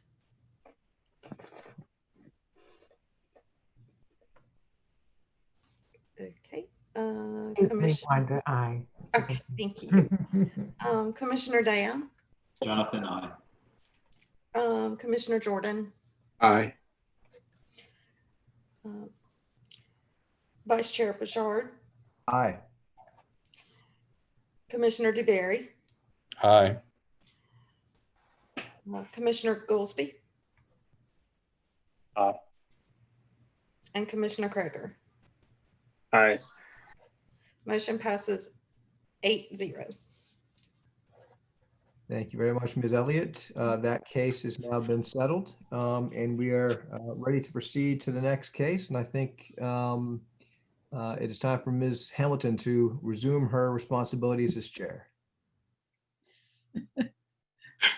Thank you, Vice Chair Bouchard, for handling that case for us. Moving on to the next case we'll be hearing, we will proceed with COA case 2000016, which is 1006 Franklin Street. Before we hear from staff, is there anyone of our commissioners who have a conflict of interest or in hearing this case? Katie, Katie, I don't have any conflicts, but I do need to take off. Okay, So. fine. And then Wanda, I see your hand is raised as well. Did you have a? My hand is not raised. I was going to second on that last one. Oh. And I was being nice to raise my hand first. Well, then I will lower your hand for you. Thank you. So being as there are no conflicts of interest, let us proceed with the swearing in of anyone who plans to speak for this case and also the digital hearing. Madam Clerk, can you please swear in? Yes. Do you swear or affirm that the testimony you're about to give in the public hearing proceedings for today's case is the truth by your own knowledge or information and belief? Nick Mitchell, I do. Michelle Roman, I do. Just one thing, Carla Rosenberg, Planning Department. We did receive the form from Mr. Mitchell, and we did not receive the signed form from Ms. Roman. So could legal counsel advise whether Ms. Roman would be able to speak? Krista Kukra, City Attorney's Office. If she can sign it before the COA is issued, I think that is acceptable. And so long as we have her oath here, and then also we'll need verbal consent by both of them to the remote platform. Can both of you say that you consent to this being remote and that you are fine with it being put on YouTube, please? Nick Mitchell, I do. Michelle Roman, I do. Thank you. And Commissioner Hamilton, we will now proceed with the staff summary. Carla.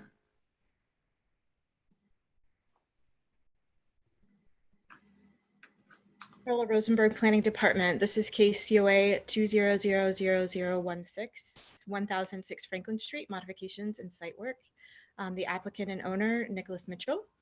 It's located on the south side of Franklin Street between Belt Street and North Elm Street.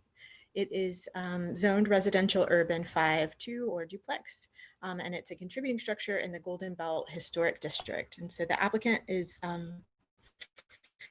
proposing reconstruction or restoration of a front porch that has been enclosed, removal of vinyl siding and installation of cementitious fiberboard siding across all elevations, replacement of windows and front and rear doors that are not original to the house, and then installation of a wood privacy in the rear and side yard. So I'd like to introduce the staff report into the record and invite Mr. Mitchell and Ms. Roman to present their case.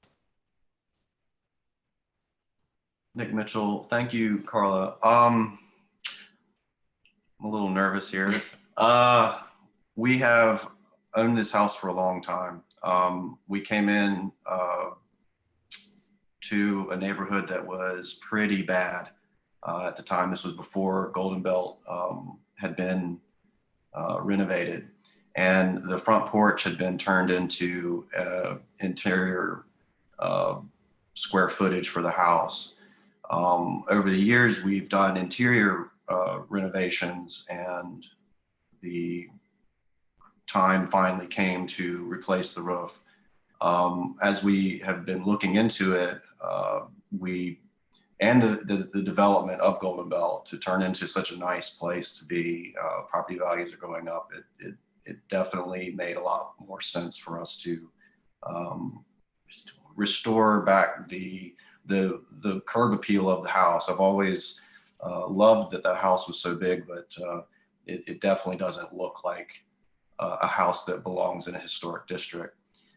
So new wife comes along, gets me on board with let's put that porch back. And we are still doing interior stuff, but I think we can do it.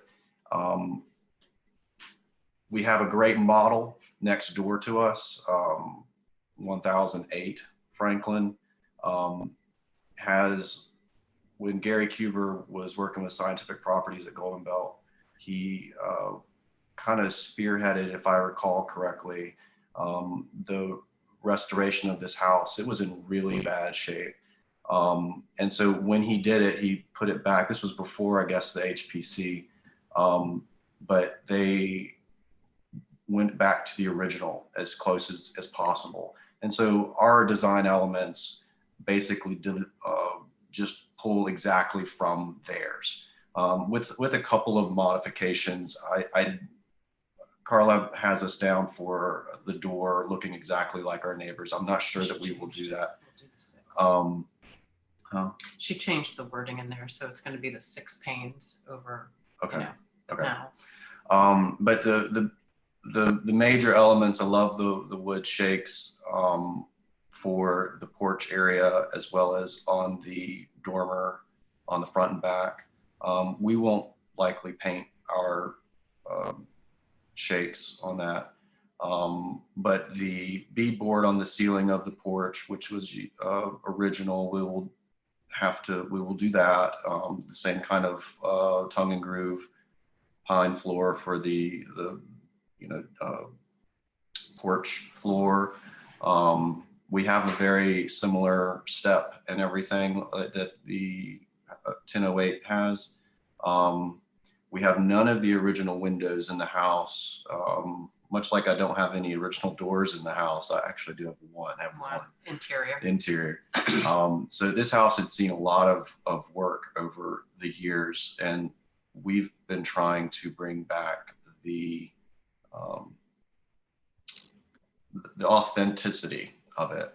It has been a house that works, but it needs to be done right. My dad is a general contractor and built many houses over his lifetime, and I've worked with him a lot. And so our ethic for remodeling and everything is borderline perfectionist. So I feel like we can do it. This is the current state of it in the back. The windows that were used on the front of the house will obviously not be there anymore, but they're the same as the ones that you see in the back. We will be replacing those. We've got a 12/1 like style, just like the neighbors. Size in the fronts are bigger than the side and rears. A little wider and taller, weren't they? Yeah. Let's see. So the soffit area, there was all this vinyl on it, and I am positive that when you pull the vinyl off, you will see the original siding there. However, over the course of the years when we were doing that awning window in that, if you go down a little bit, along that one side of the house, you had that little awning that's on the first floor there. When we were doing that installation, as well as the window to the left of it, that siding is complete junk. I assume that it's going to be similar all around. So I'm not expecting to save it. We will do whatever we need to make it look right. But I would love to be able to wrap it properly with sheathing and give it a little bit more structural integrity, since these houses, when they were putting the siding on, they put it directly to the studs and framing of the house. There is no sheathing on these houses from the original. Let's see, what else do I need to do? Shingles, dormers, siding. Yeah. Yeah, well, that's pretty much it. Oh, the soffit area. The soffit area right now has a vinyl boxing in that they've done.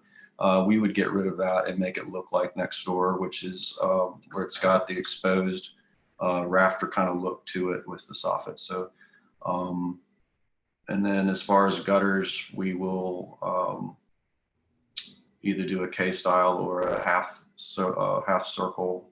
Yeah, this is such a big project for us. We've been doing, I mean, we tried to look a little bit into the future here of what we're going to do. It's hard to nail it all down right now. I'm not a person that has, I don't have a project planner mapping it all out and saying exactly what we're going to do. We've done it well. Okay. I've got one. She's not on the payroll. So I'm not sure what else we would need to cover here. Doors, the rear door we would We'll keep everything in a craftsman style.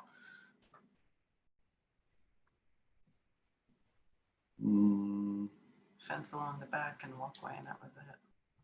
yeah. I think some of the other stuff basically speaks for itself. Pretty basic. Yeah, where the gutters, yeah. The awning windows in the back that you have showing there, we will not be replacing those windows. So it's just those two on the rear. That one there. Those are awning windows that we put them in a long time ago. They're still working perfectly.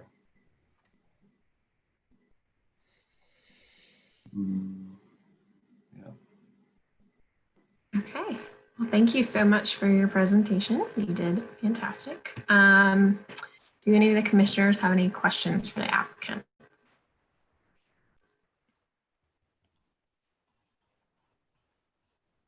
Jonathan? Sorry, April, if you want to go first. Commissioner Johnson, I have an easy question. I was just wanting to know where the fencing starts. Is it at the last bay at the rear, or does it come up to the front or in the sides of the property line? Oh, is the fencing just in the back, or does it come up to the front? It will come up to the side of the house, but only as so far as where the future porch will end, and then it's just house. So it would only come up that far on one side. The other side, our neighbor already has fenced in. So our fence would be along the back and along the right side of the property, because that left side is going to be enclosed right around the shed, and our neighbor has a fence, so there's no need for fencing on the other side. Okay, thank you. Commissioner Diane. Yeah. Thanks, Jonathan. Dan, I just want to commend them. I wish a lot of people would want to invest and bring some history back in places where it was lost here. Well, at least this is a good history with a good outcome, I hope. I think it'll look just like our neighbor's house. I think it's going to make a huge difference having that porch on. It just really highlights the architectural detail of the period, which has been so obscured with all the renovations over the decades. But it's going to be beautiful. It's going to be really nice. Thank you. And then Commissioner Jordan. Yes, thank you. I want to go back to part of your presentation. It actually refers to the cladding and siding that you have, and in the report, it sort of appears as if you weren't fully clear or sure on what you were going to find. So you just indicated that when they placed that siding on, that they essentially did it directly to the studs, you said? So The original siding, yes, directly to the studs. So then you're saying that in essence, it's not intact to the extent that you would be able to repair it or retain it? Every time we've gotten around and we've done window replacement, I actually removed windows on the opposite side of the house many years ago because we did not have anything to put in to replace it at the time. It was falling apart. And the siding that was there was just falling apart in our hands. And we knew that one day we were going to have to tear every piece off and resheath it just for the future longevity of the structure. And I don't know if it's just because on these gable sides, the heat and the sun or whatever is really strong on both sides of it. I think that the rear is probably not as bad. But the original house didn't actually have a flat rear. So that's even been modified. So every single side of the house has been, Because yeah, there was a porch. there's a rear porch. porch that was, a little inside kind of stoop thing that did not exist. So everything that is original that I've ever run into in regards to the siding has always been junk. And my neighbor's house, which you can see if you scroll down that picture a little bit, this picture was taken just before they ripped all of that off. They just replaced it with Hardy. It looks great. It looks awesome now, but they pulled everything off, and that had only been painted about like less than 5 years ago, and it was just falling right That off. afternoon sun just killed the paint. So it's an effort I'm really not interested in taking off something just because it might be a little bit more maintenance. The wood has cupped and splintered in places that I would never want to try and fix. I'd just be asking for trouble. The fact that it's covered right now with the vinyl has been saving, at least structurally, my butt a lot. I've had this house for 13 years, and we were just trying to bide our time to come up with the right plans, the right windows, everything dialed in before I even take the vinyl off. I hope that answers your question. Carla Rosenberg, Planning Department. What the criteria state to salvage original wood siding and use it on the most conspicuous elevations or street-facing elevations, if possible. So one thing to consider would be if there is any salvageable siding, to be able to use it in the porch area where it is shielded from the sun. It wouldn't be very conspicuous because it's covered by the porch, but it would at least be some of the siding left, and it would be protected from the elements, and then replace with cementitious on the sides where you have the vast majority of the siding. Yeah, that sounds perfect to me.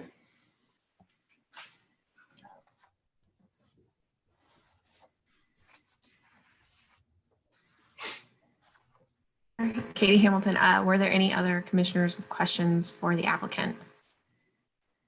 This is Commissioner Johnson. I just also wanted to commend you on a great project. I think your renovation, your rehabilitation will greatly improve the house and the street and give it that historic feel again. So thank you and congratulations. The only thing that changed in our application, we had wanted to use the bricks from an interior chimney we took out last summer to pave a walkway from the driveway to the front door.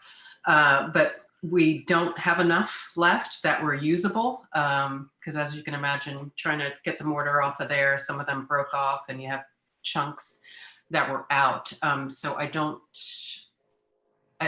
think that's going to be able to happen unless we take down a chimney in the other room, which we're not ready for that project yet. But we use the bricks in some other parts of the yard, support-wise and fire pit-wise, just to try and save as much as we could without having to send anything to the dump.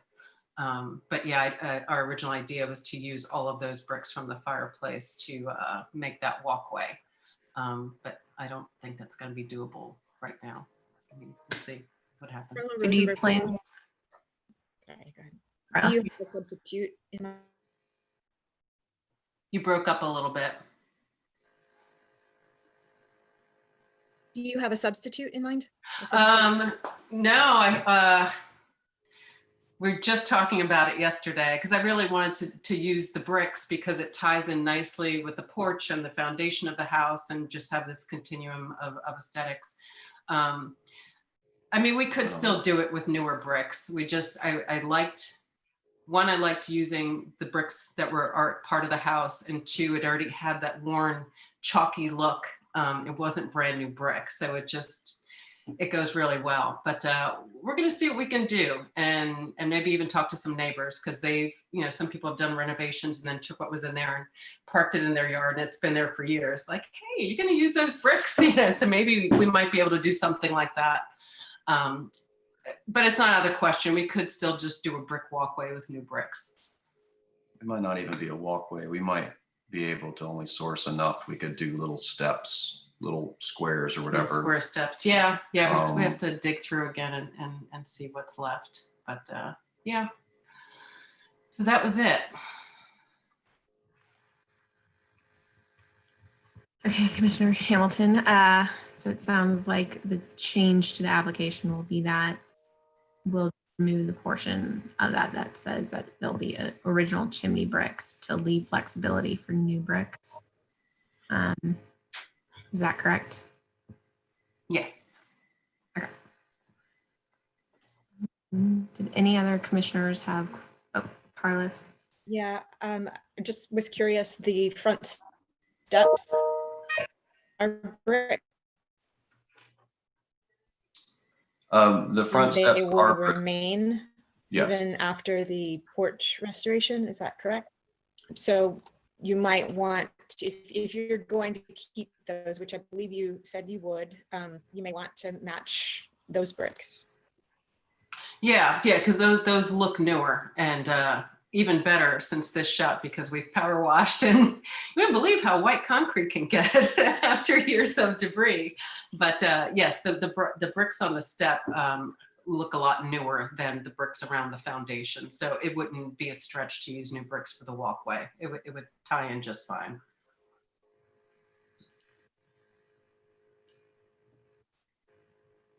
Were there any other commissioners with questions or comments for the applicant? All right, seeing none, we will move on to have discussion amongst the commissioners. Thank you both so much for taking the time. Carla Rosemary, Planning Department, do you want to ask if there's anybody to speak for or against? Oh, I'm sorry, yes.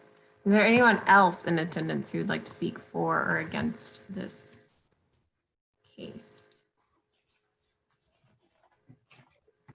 Yeah, nobody else in attendance. Everybody else in attendance is marked for the landmark case. So with that, we will move on to discussion amongst commissioners of concern that the commissioners would like to speak to.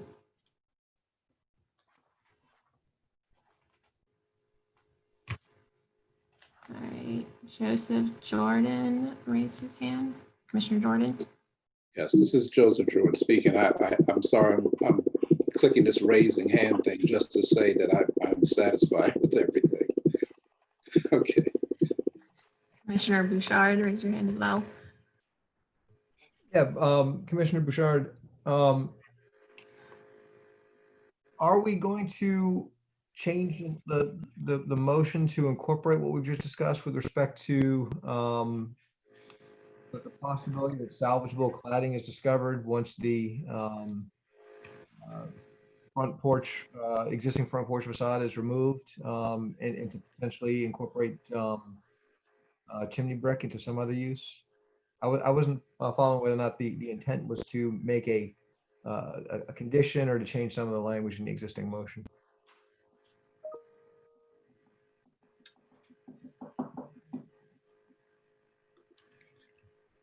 Carla Rosenberg, Planning Department, it would probably make the most sense as a condition.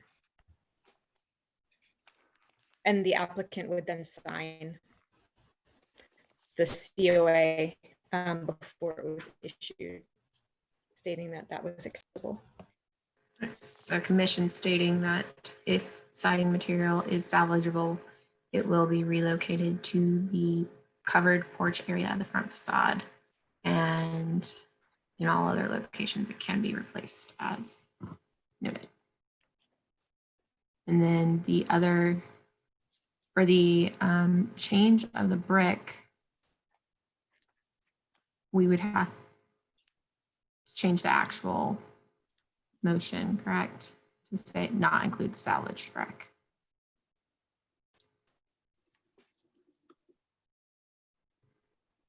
That's correct. Can I ask you to repeat that last part? Katie, you said that for the brick? Sure. So for the brick portion, because they did not salvage enough chimney bricks to pave the path, we are leaving them with the option of using new bricks. So that second to last bullet point would instead say a front walkway will be laid using bricks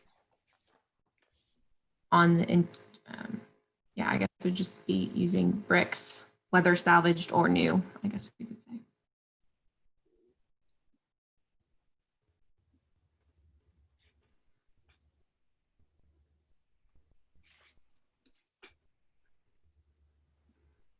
Is there any other discussion amongst the commissioners on concerns with either the motion or the proposed COA? Hearing none, can I receive, has anyone prepared a motion with these changes? I can try for you. Okay. With the able and ready help of the rest of the commission. Okay, well, then we will hear a motion from Commissioner Jordan. The Durham Historic Preservation Commission finds that in the case COA 2000016, 1006 Franklin Street, modifications and site work, the applicant is proposing modifications and site work to a contributing structure. Restoration of the structure will be based on an identical structure in its mostly original condition at 1008 Franklin Street. All existing vinyl siding will be removed, exposing original wood soffits and fascia, which will be repaired. All elevations will be wrapped and clad with smooth cementitious fiberboard siding, and the front and rear dormers clad with wood shakes. The front porch, currently enclosed, will be reopened with reconstructed square porch columns and 3-foot railings clad with wood shakes, tongue and groove wood decking, a beadboard ceiling, and original front window and door openings exposed. The front and rear doors will be fiberglass and all windows will be 12/1 double hung fiberglass or aluminum clad wood windows, with the exception of 2 9-light fixed windows of matching material to be installed in the front dormer and an existing but not original awning window pair to be retained.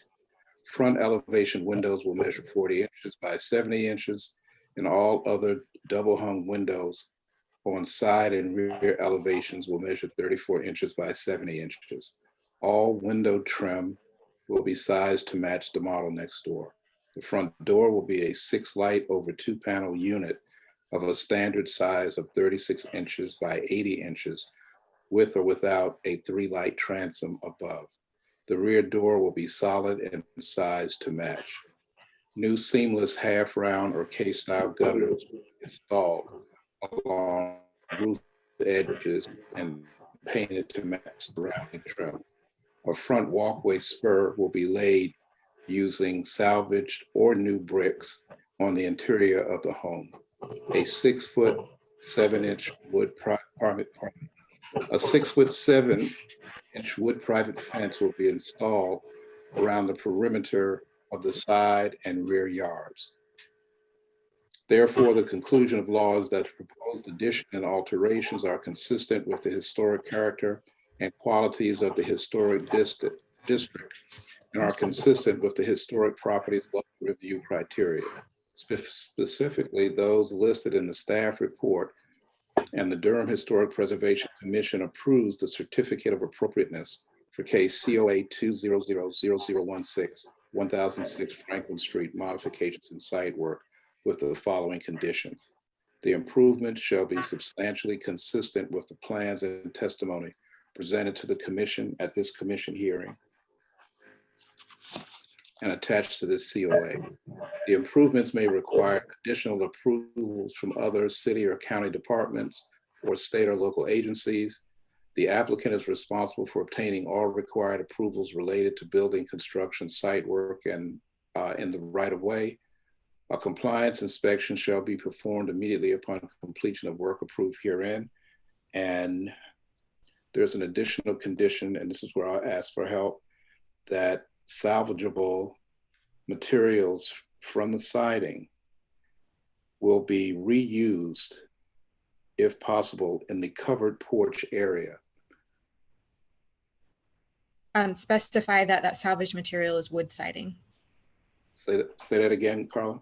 If you could specify that the salvaged material would be wood siding that was salvageable from the elevations of the structure, would be consolidated onto the into the porch area elevation when reconstructed, if salvageable. All right, as Carla said.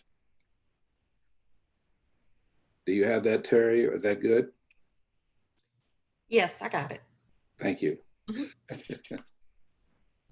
With that motion Second. okay. Thank you, Jonathan. With that motion being heard and seconded, can I get a roll call vote from I'm sorry, I didn't catch who seconded. Jonathan did. Okay. Yes, this is Terry, clerk. Commissioner Johnson. Aye. Commissioner Waiters.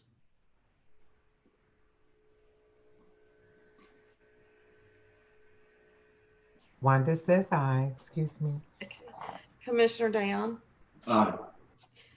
Commissioner Jordan. Aye. Chair Hamilton. Aye. Vice Chair Bouchard. Aye. Commissioner DeBerry. Aye.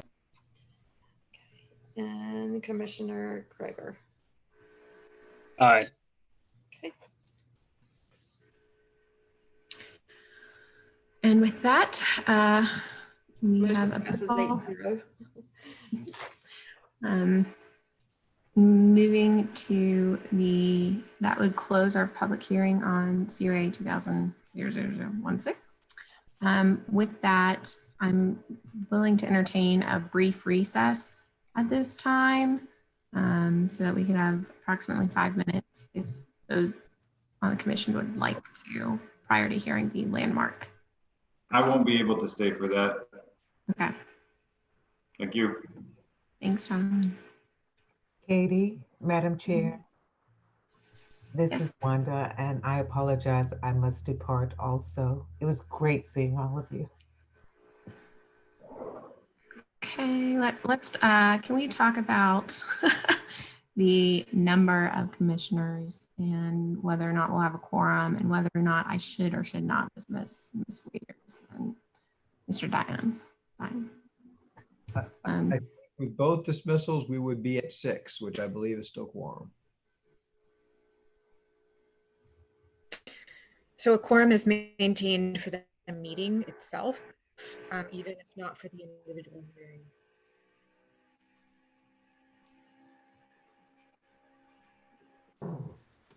I'm sorry, you broke up. I did not hear the back into that part.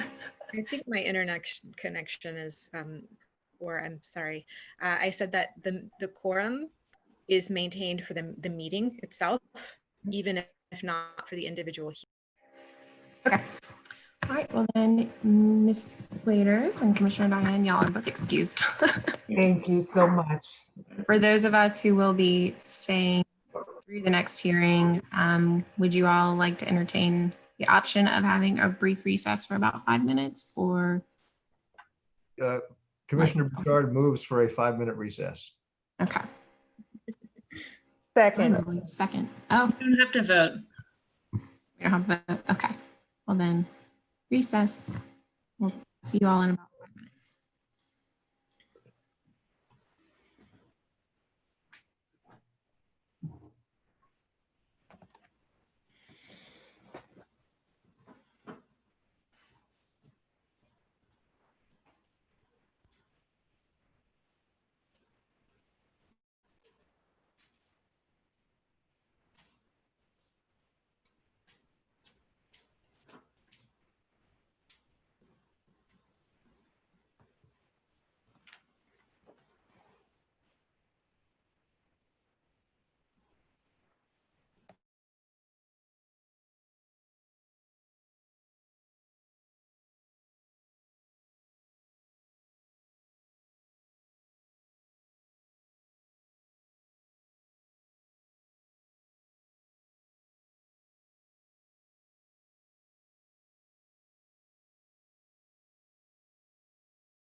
Looks like most of the commissioners are back. I'm gonna give it about one more minute and then we will resume public hearings.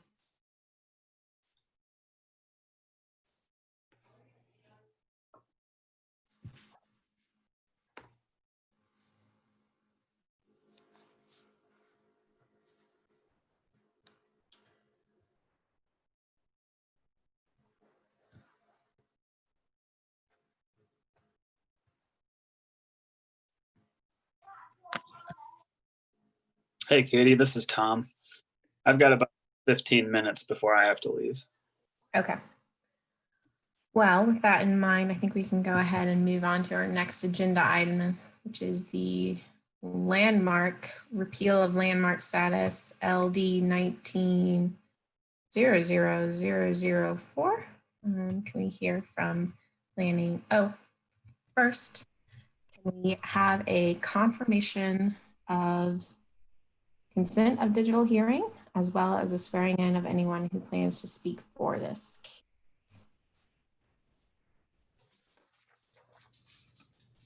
Okay.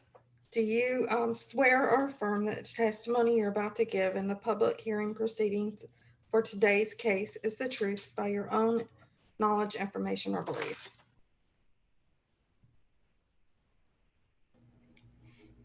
Chair, this is Chris Peterson. I just brought them in as panelists. I'm sorry. They might not have heard that. If you can please confirm that they're in person, then. Terry, can you please repeat the oath for the applicant? Yes. Do you swear or affirm that the testimony you're about to give in the public hearing proceedings for today's case is the truth by your own knowledge, information, or belief? Yes. Susan Maney, yes.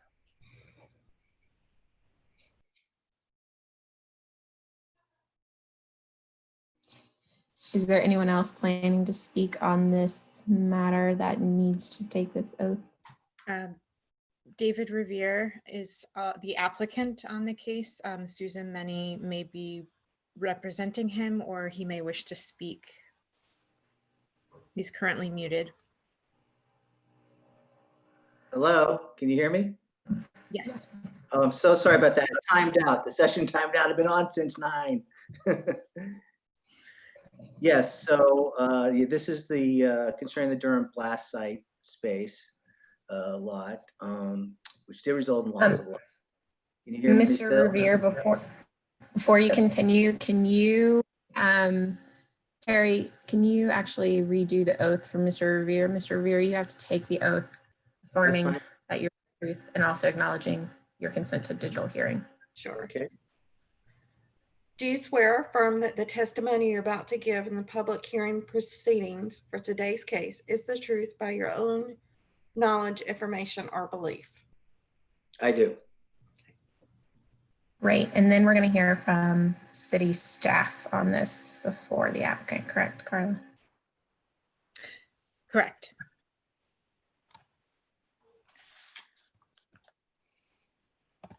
But Vice Chair Bouchard here, do we need Mr. Revere to consent to the remote nature of the hearing? Yes. If that has not occurred, yes. I do consent. Thank you. Okay. Carla Rosenberg, Planning Department. This is case LD 19-00004. This is Pascal's Bakery Building and Studebaker Building landmark repeal. The applicant is David Revere, the owner, 2050 Bentley LLC. It's located at 115 A and B North Duke Street. And this is an application, as I said, to repeal the landmark status for 2 separate structures, but they carry a single landmark designation. As you all know, the buildings were compromised by the gas explosion that occurred in April 2019, I believe. And a COA for their complete removal was waived by the chief inspections officer due to public safety concerns. And the removal was completed last fall. So we are looking not for your approval, but for your recommendation of approval. This will be adjudicated by City Council once it has received your recommendation. And I would like to introduce the staff report into the record and invite the applicant to have any input as well. I don't think there's much I can add to what Carla has said. You know, the lot's already been cleared, and it was an unfortunate situation.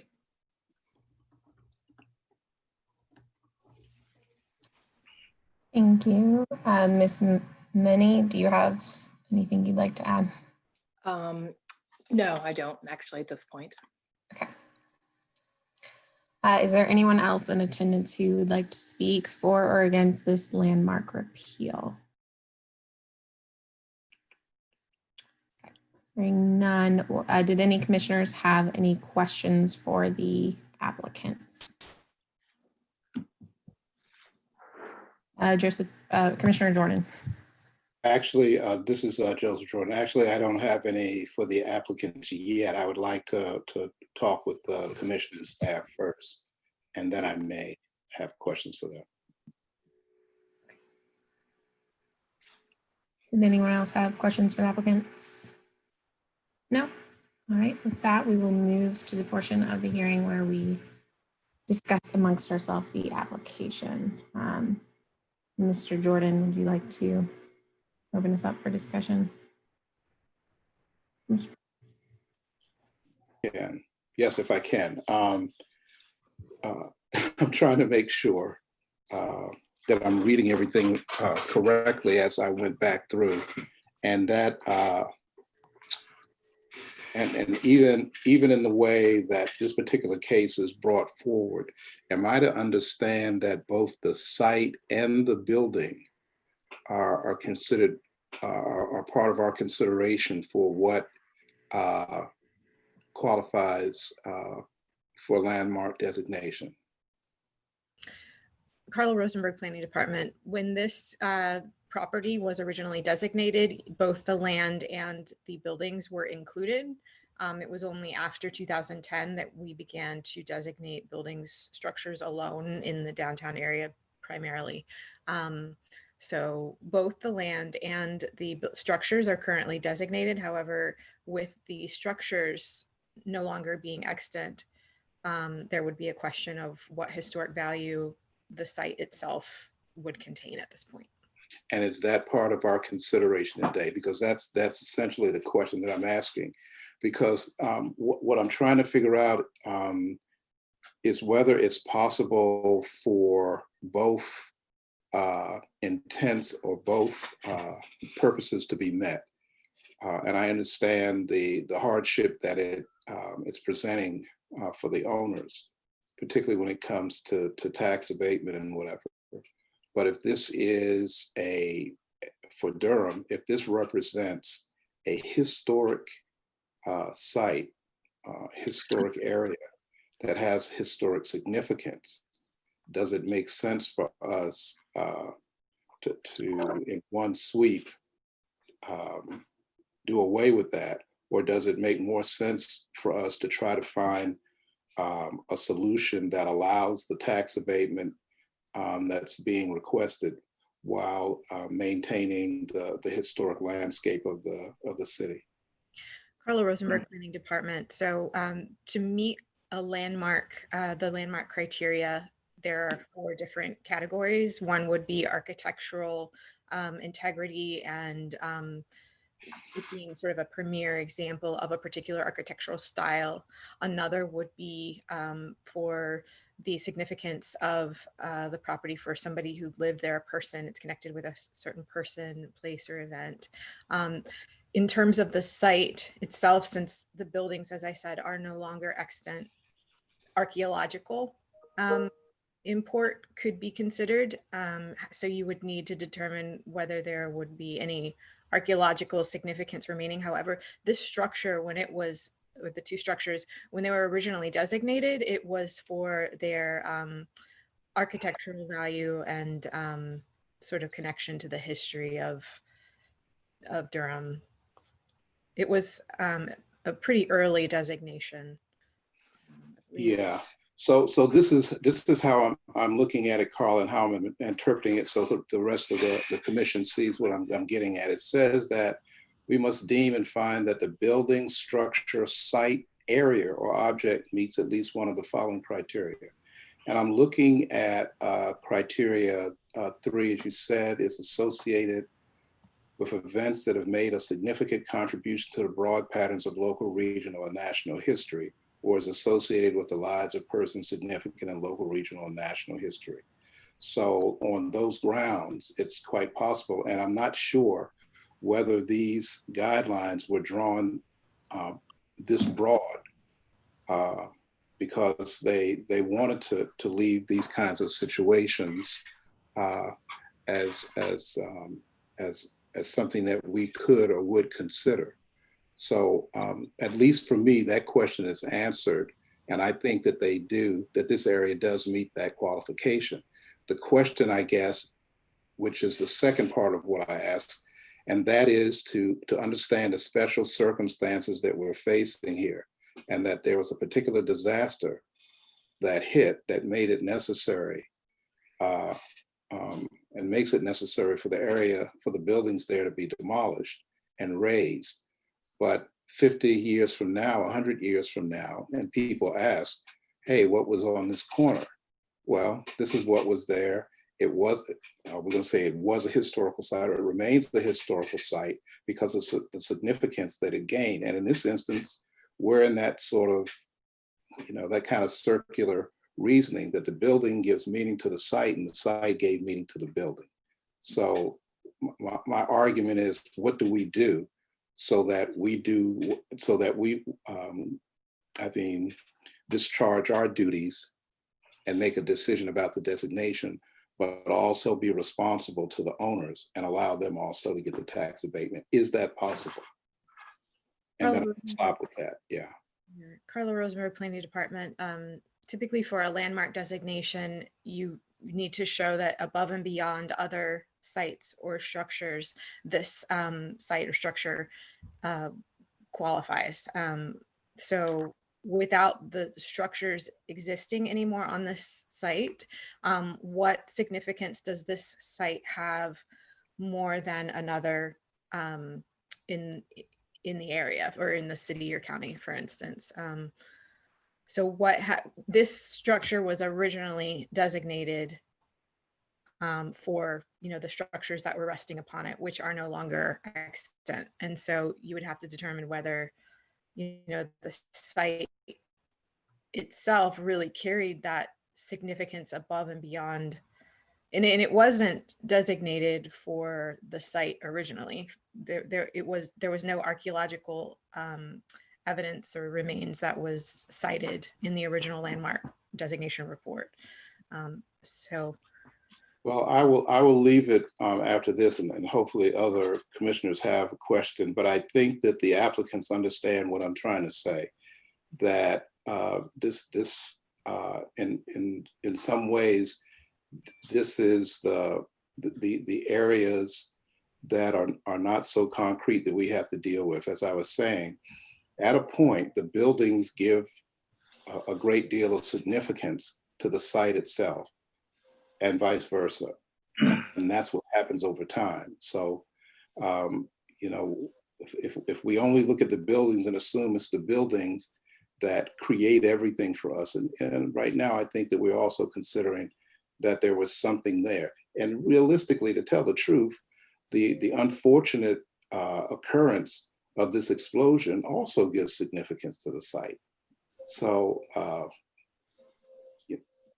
this is what happens when you deal with wishy-washy academics. I'm sorry. This is kind of, this is what I perceive now. So I would love to hear and see what.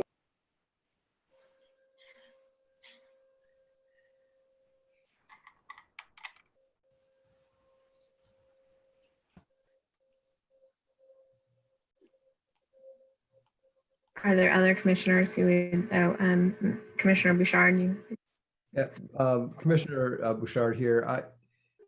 It's interesting, Joseph, when we first started having this discussion, when you first raised the issue, my initial thought was, well, how can the site have significance without the building? But the more you spoke and the closer I looked at the criterion that you were citing, I mean, you're right. The site could have significance beyond the building.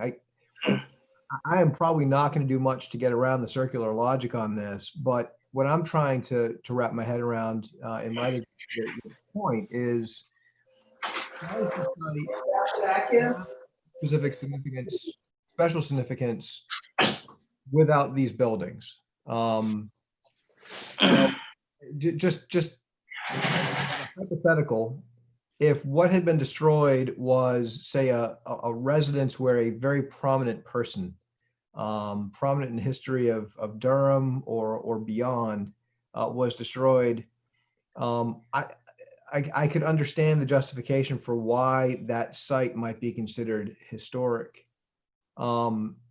It looks like one of the buildings in question was owned by somebody or somebody's wife, who was a prominent citizen in her own right.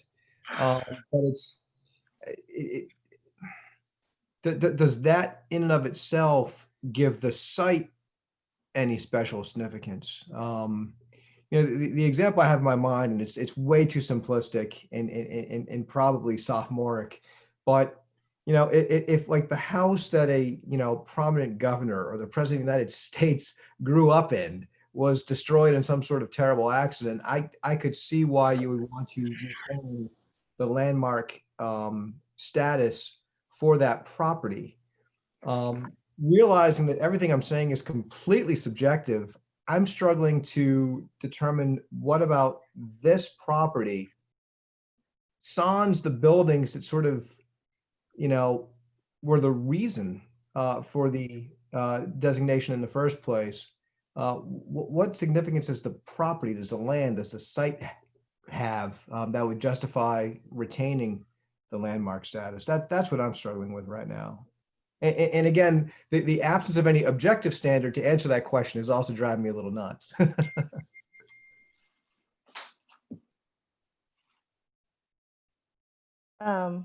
Commissioner Johnson speaking here. I will be in favor of removing the landmark status. I think, in my humble, I don't know if we can say we have opinions in this format, but it's not a quasi judicial case that we're looking at here, I don't think. But I think the reason why it was designated in the first place was because of a building.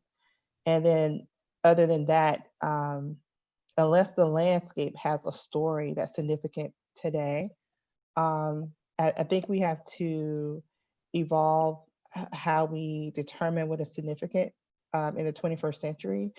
And right now, the only thing that was significant about the site was a particular architectural building. And I can't remember what was on the nomination, but it was related to people, a store, and maybe architecture. Other than that, what is the story of the site? Every inch, every square mile of Durham you could say is significant. If we really dug into it because of something or somebody. But I think we have to fine tune what we believe is significant and find true meaning that speaks to something that's worthy of preservation or worthy of notice.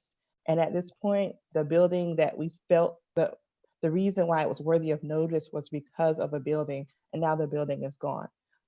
So I think we can just move on from unless we find something else that was significant, that's again meaning for today, that the people who are living today and future generations can look back and be somehow inspired by or learn something from what we've derived is significant about the site. And I don't know what else. I think we have that story. And now this site is starting its new chapter. and the evolution of time. Ms. Rosenberg, did you have something you were wanting to add? Yeah, I also wanted to point out to look at the attachment. I believe it was attachment 4. North Carolina State Historic Preservation Office comments. They also recommended approval of the removal as well. You could take that into consideration as well. So they would have been looking also at the integrity of significance left within the site. And then Grace Smith, and after Grace, Commissioner Jordan. Yes, I just wanted to point out that while I wasn't, involved with the original designation, it's highly possible that the land was automatically designated with the building because the building covered all of the land underneath. Many years ago, if you look at landmark cases, that was how they were designated, with the land and the building. So I'm just pointing that out, that the report was based on the buildings. It was not based on the land. And I think Ms. Johnson's comments summarized that very eloquently. And Ms. Rosenberg pointed out that the State Historic Preservation Office agrees with the designation. So, Carlo Rosenberg, Planning Department. Yeah, just to reiterate, the building and the land are routinely included in a designation. Typically in the state, Durham is unique in that we have begun to designate only buildings. But most jurisdictions automatically include the land with the designation.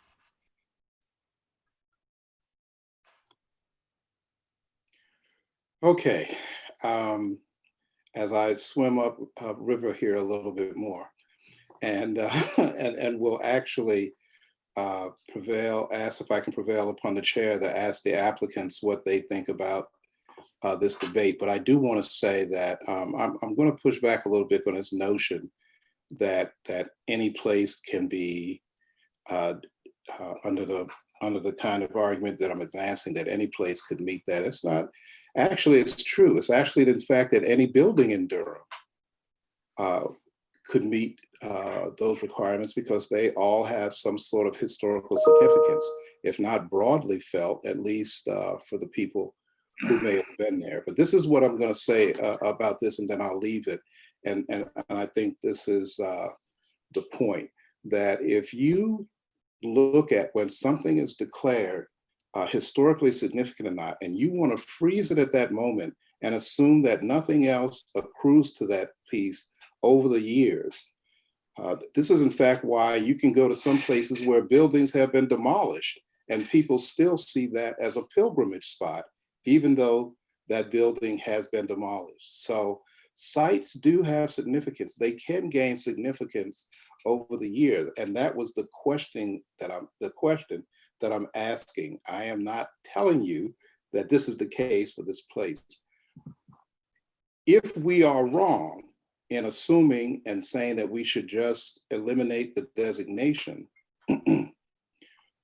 would that not discount the notion that both purposes could have been met, that we could still let future generations know that this was a place, I mean, for whatever. That's why I would love to hear what the applicants think about this. And I absolutely promise you I won't say anything else after this. I absolutely promise. This is my last stand. That's it. Applicants, if you'd like to respond to Commissioner Jordan's questioning. Sure. David Revere, can you hear me? Yes. Yes, thank you. Sorry. Yes, well, echoing Commissioner Johnson's comments, I do think it's time for a new chapter for this area and for this particular site. I think there was something that we do want to respect the memory of what happened, but I think it's time for us to also move forward and do something new. So maybe while respecting what occurred, it would be nice to have new life and a new beginning to that corner of what was, to try to rectify what was a tragic situation. So I did salvage some heart of pine wood and some bricks, which I want to incorporate into the new structure as kind of a reminder of what was there. But as far as a historic designation, I am requesting that be removed so that we can go ahead and build something new at that corner. Carla Rosenberg, Planning Department. Also want to point out that once the landmark designation is removed, then the COA requirement would also be removed.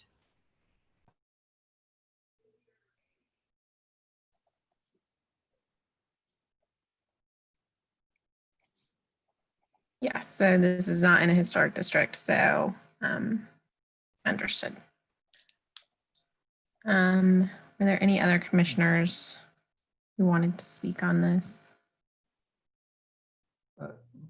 Commissioner Bouchard again, just quickly, I really appreciate the point that Joseph is raising. The challenge that I am having is, as I mentioned before, I don't know how we can create some sort of standard for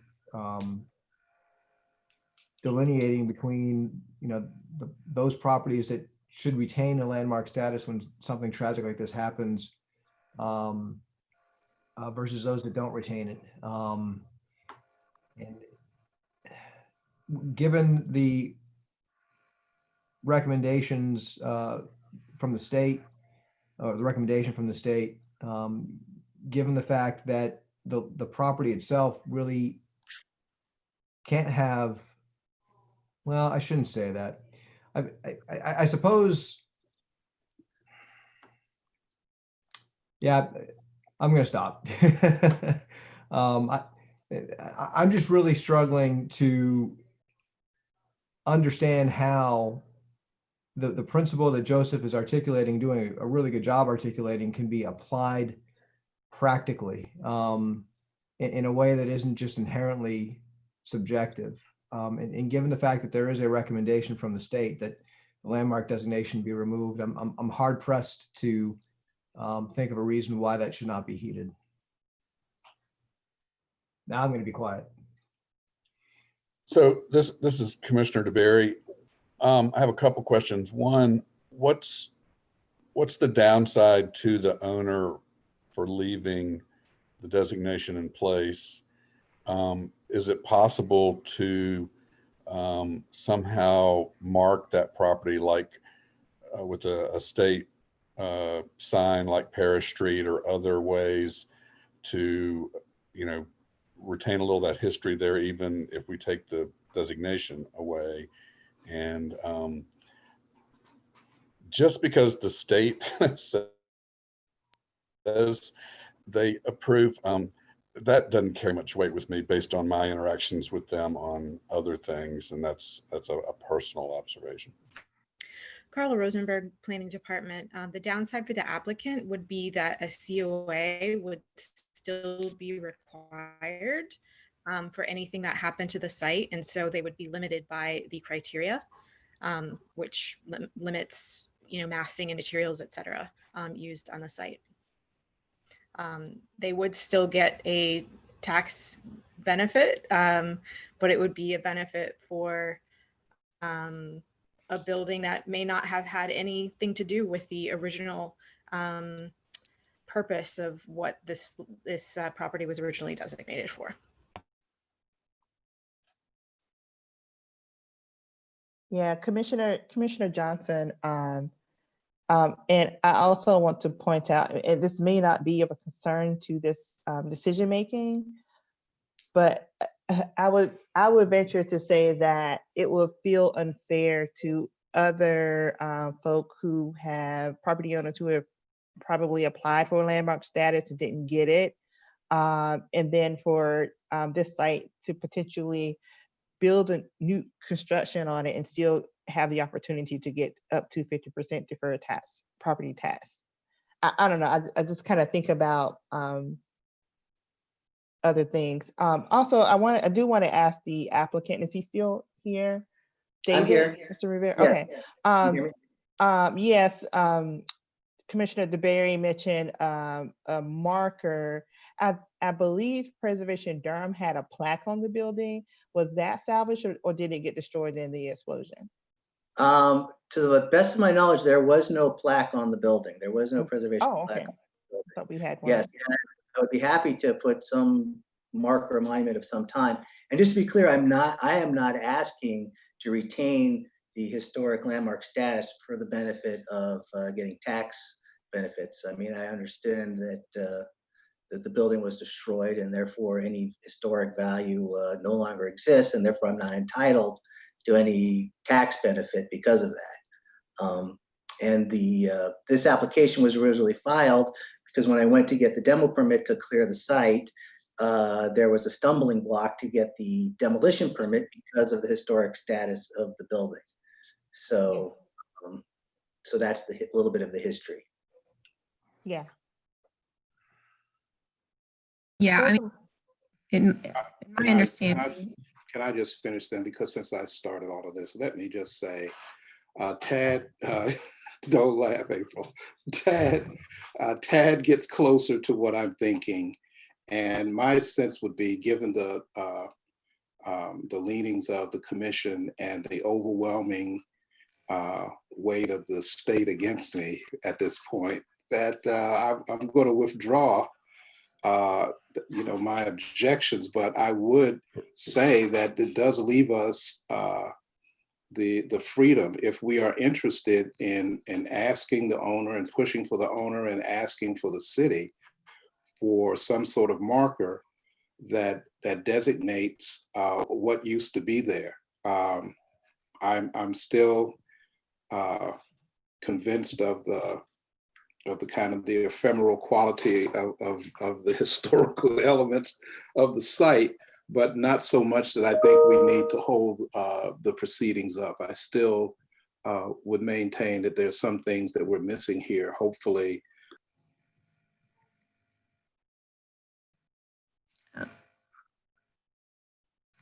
You went on mute. Joseph, you're muted.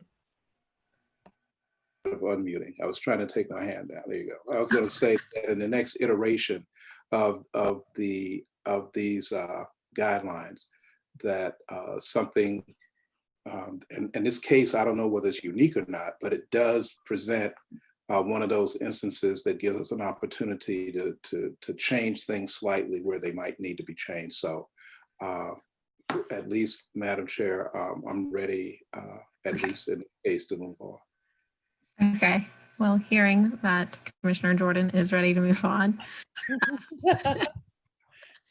I think we can have a motion to move this forward with approval. Is that correct? Do we need a motion on this, or? Have we asked for Recommendation for approval? Sorry. Yeah, Sorry. do we need to ask if anybody wants to speak for or against when there's no one present on the Zoom call? I'm not sure. I already asked that. Okay. Yeah.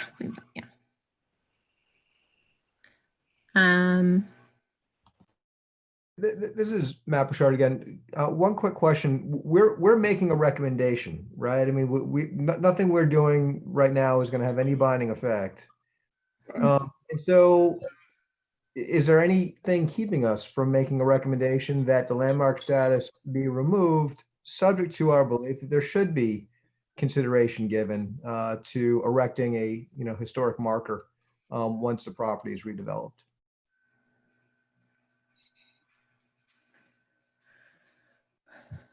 I mean, I guess Carla can speak to that. I think we can make that note moving forward, but I don't think that we can make this contingent on that, correct? Ms. Smith has raised her hand. Let's let her answer. Sorry, Carla. I thought that you might beat me to it. So yes, you cannot condition this with that, but you can certainly put that in your recommendation that you would like to see that in the future.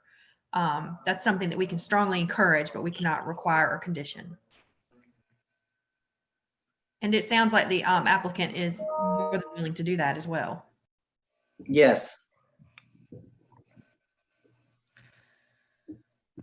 Okay, well, with that, I will make a motion that we recommend this landmark repeal with the note that we would like in the future the applicant to consider installing a marker of some sort acknowledging what occurred on the site. And so with that motion, is there a second? Second. And with that motion made and seconded, can I get a roll call vote? Yes. Commissioner Johnson, Aye. Commissioner Waiters. Oh, sorry, she left early. Commissioner Jordan.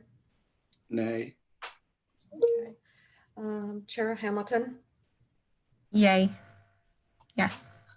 Okay. And Vice Chair Bouchard. Aye. Okay. And Commissioner DeBerry.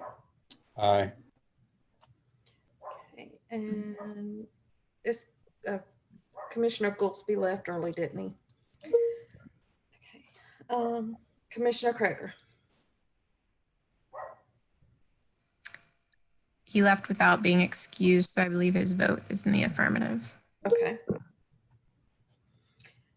Correct. Actually, no, we need to correct that for the record. If a member leaves the meeting without being excused, that does not mean in the virtual environment. The attorney can correct me, but I do not believe their vote would be counted. It's Okay. their, yes. Okay. That's correct. Okay. Motion passes 4-1.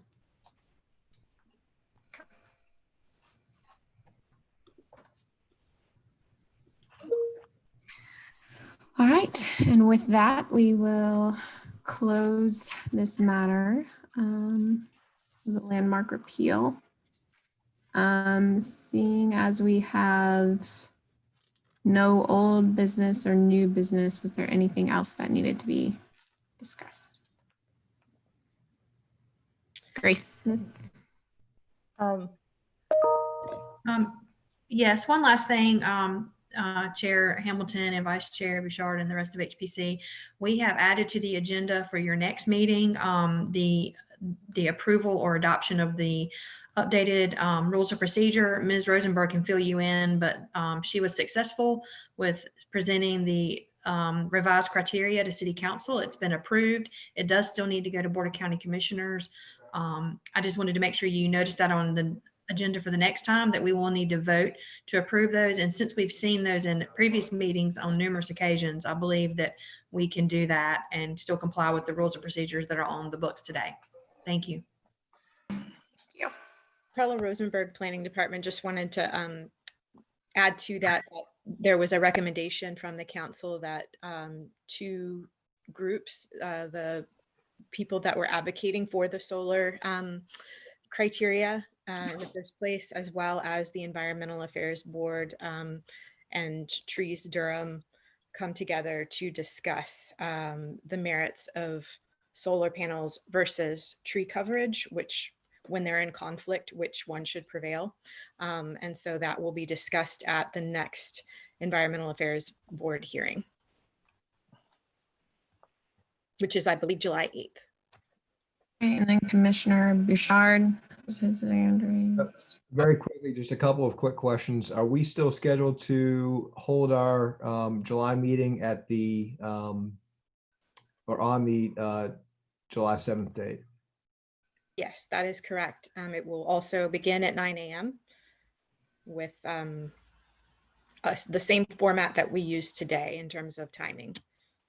And with the criterion needing to be discussed, how many cases do we have scheduled right now, Carla? So it's going to be a long one. Not to interrupt, it's not the criteria, it's just the rules of procedure. It should be fairly simple and painless and quick, I hope. Okay. Sorry about that. All right, so 5 COAs. 5 COAs. All right, that helps for planning purposes. Thanks. Commissioner Johnson. I did want to present an idea for the commission. Commissioner DeBerry reminded me of a program idea for us. I get a lot of requests as the executive director of Preservation Durham of folks who are interested in street markers. And so I was wondering if we could create a historic marker program to help identify maybe other sites of importance that the community believe is important, sites, maybe buildings that have been demolished but have some type of meaning or something like that. We had a program like that when I was at Winston-Salem, and the city set aside, I think, like $5,000 a year for 2 markers, and people would just kind of compete for the markers, and the commission would vote on who gets that free marker that year, and only 2 people would get it. But I think it's a cool idea if that's something that we think that if we wanted to do something like that, we can present that as an item to be included in the budget. It may be too late now to do budgeting, but maybe that's. What did you say? Oh, I think he's not on mute. Okay. But anyway, I wanted to know what the rest of the commission thought about such a program. And it would just be a way for communities and neighborhoods who wanted street markers to get one, and lessen the cost because they are quite costly. The College Heights neighborhood just did a huge fundraiser, and they were able to raise money for about 6 of them. But not everyone can do that. But anyway, I just wanted to know what you all thought about that idea. Well, Commissioner Hamilton, I'll speak first. I think that's a great idea. I do think we did miss the budget for this year, but next year, I think we could probably get that in the works if staff would be willing to work internally between the different portions of staff to get with City Council to see if we could include that in the budget next year. We can definitely look into that. Yeah, we can look into that. There is another program. I don't know all the ins and outs. So Carla and I need to do some research on this and probably get back with you at a later date. But thanks for the thought, Commissioner Johnson. I like that idea. This is Commissioner DeBerry. The state markers, their criteria are difficult at best, and to have a local option, I think is a great idea if we can make it work. Yeah, Commissioner Johnson, that was one of the reasons why people were coming to us, because it was the criteria for the state was just so difficult, and people just weren't satisfied with it. But if we can create our own program and our own local criteria, and then have a way to pay for it or pay half of it, that would be great to help people. Understood. Staff would be willing to look into that and get back with you at a later date. Thank you. Was there anything else anybody would like to discuss today? No? None. I think we can close this public hearing. For the first HPC digital hearing. Thanks, everybody. Thank you. Congrats all. Good job. Do we need to have a motion to leave each other? Feel free if you would like to Or motion. we just to walk adjourn. away and wave, or what? Motion to adjourn digitally. Thank you. Second. All in favor? Not roll call that one, I hope. Okay. Bye, everyone. All right.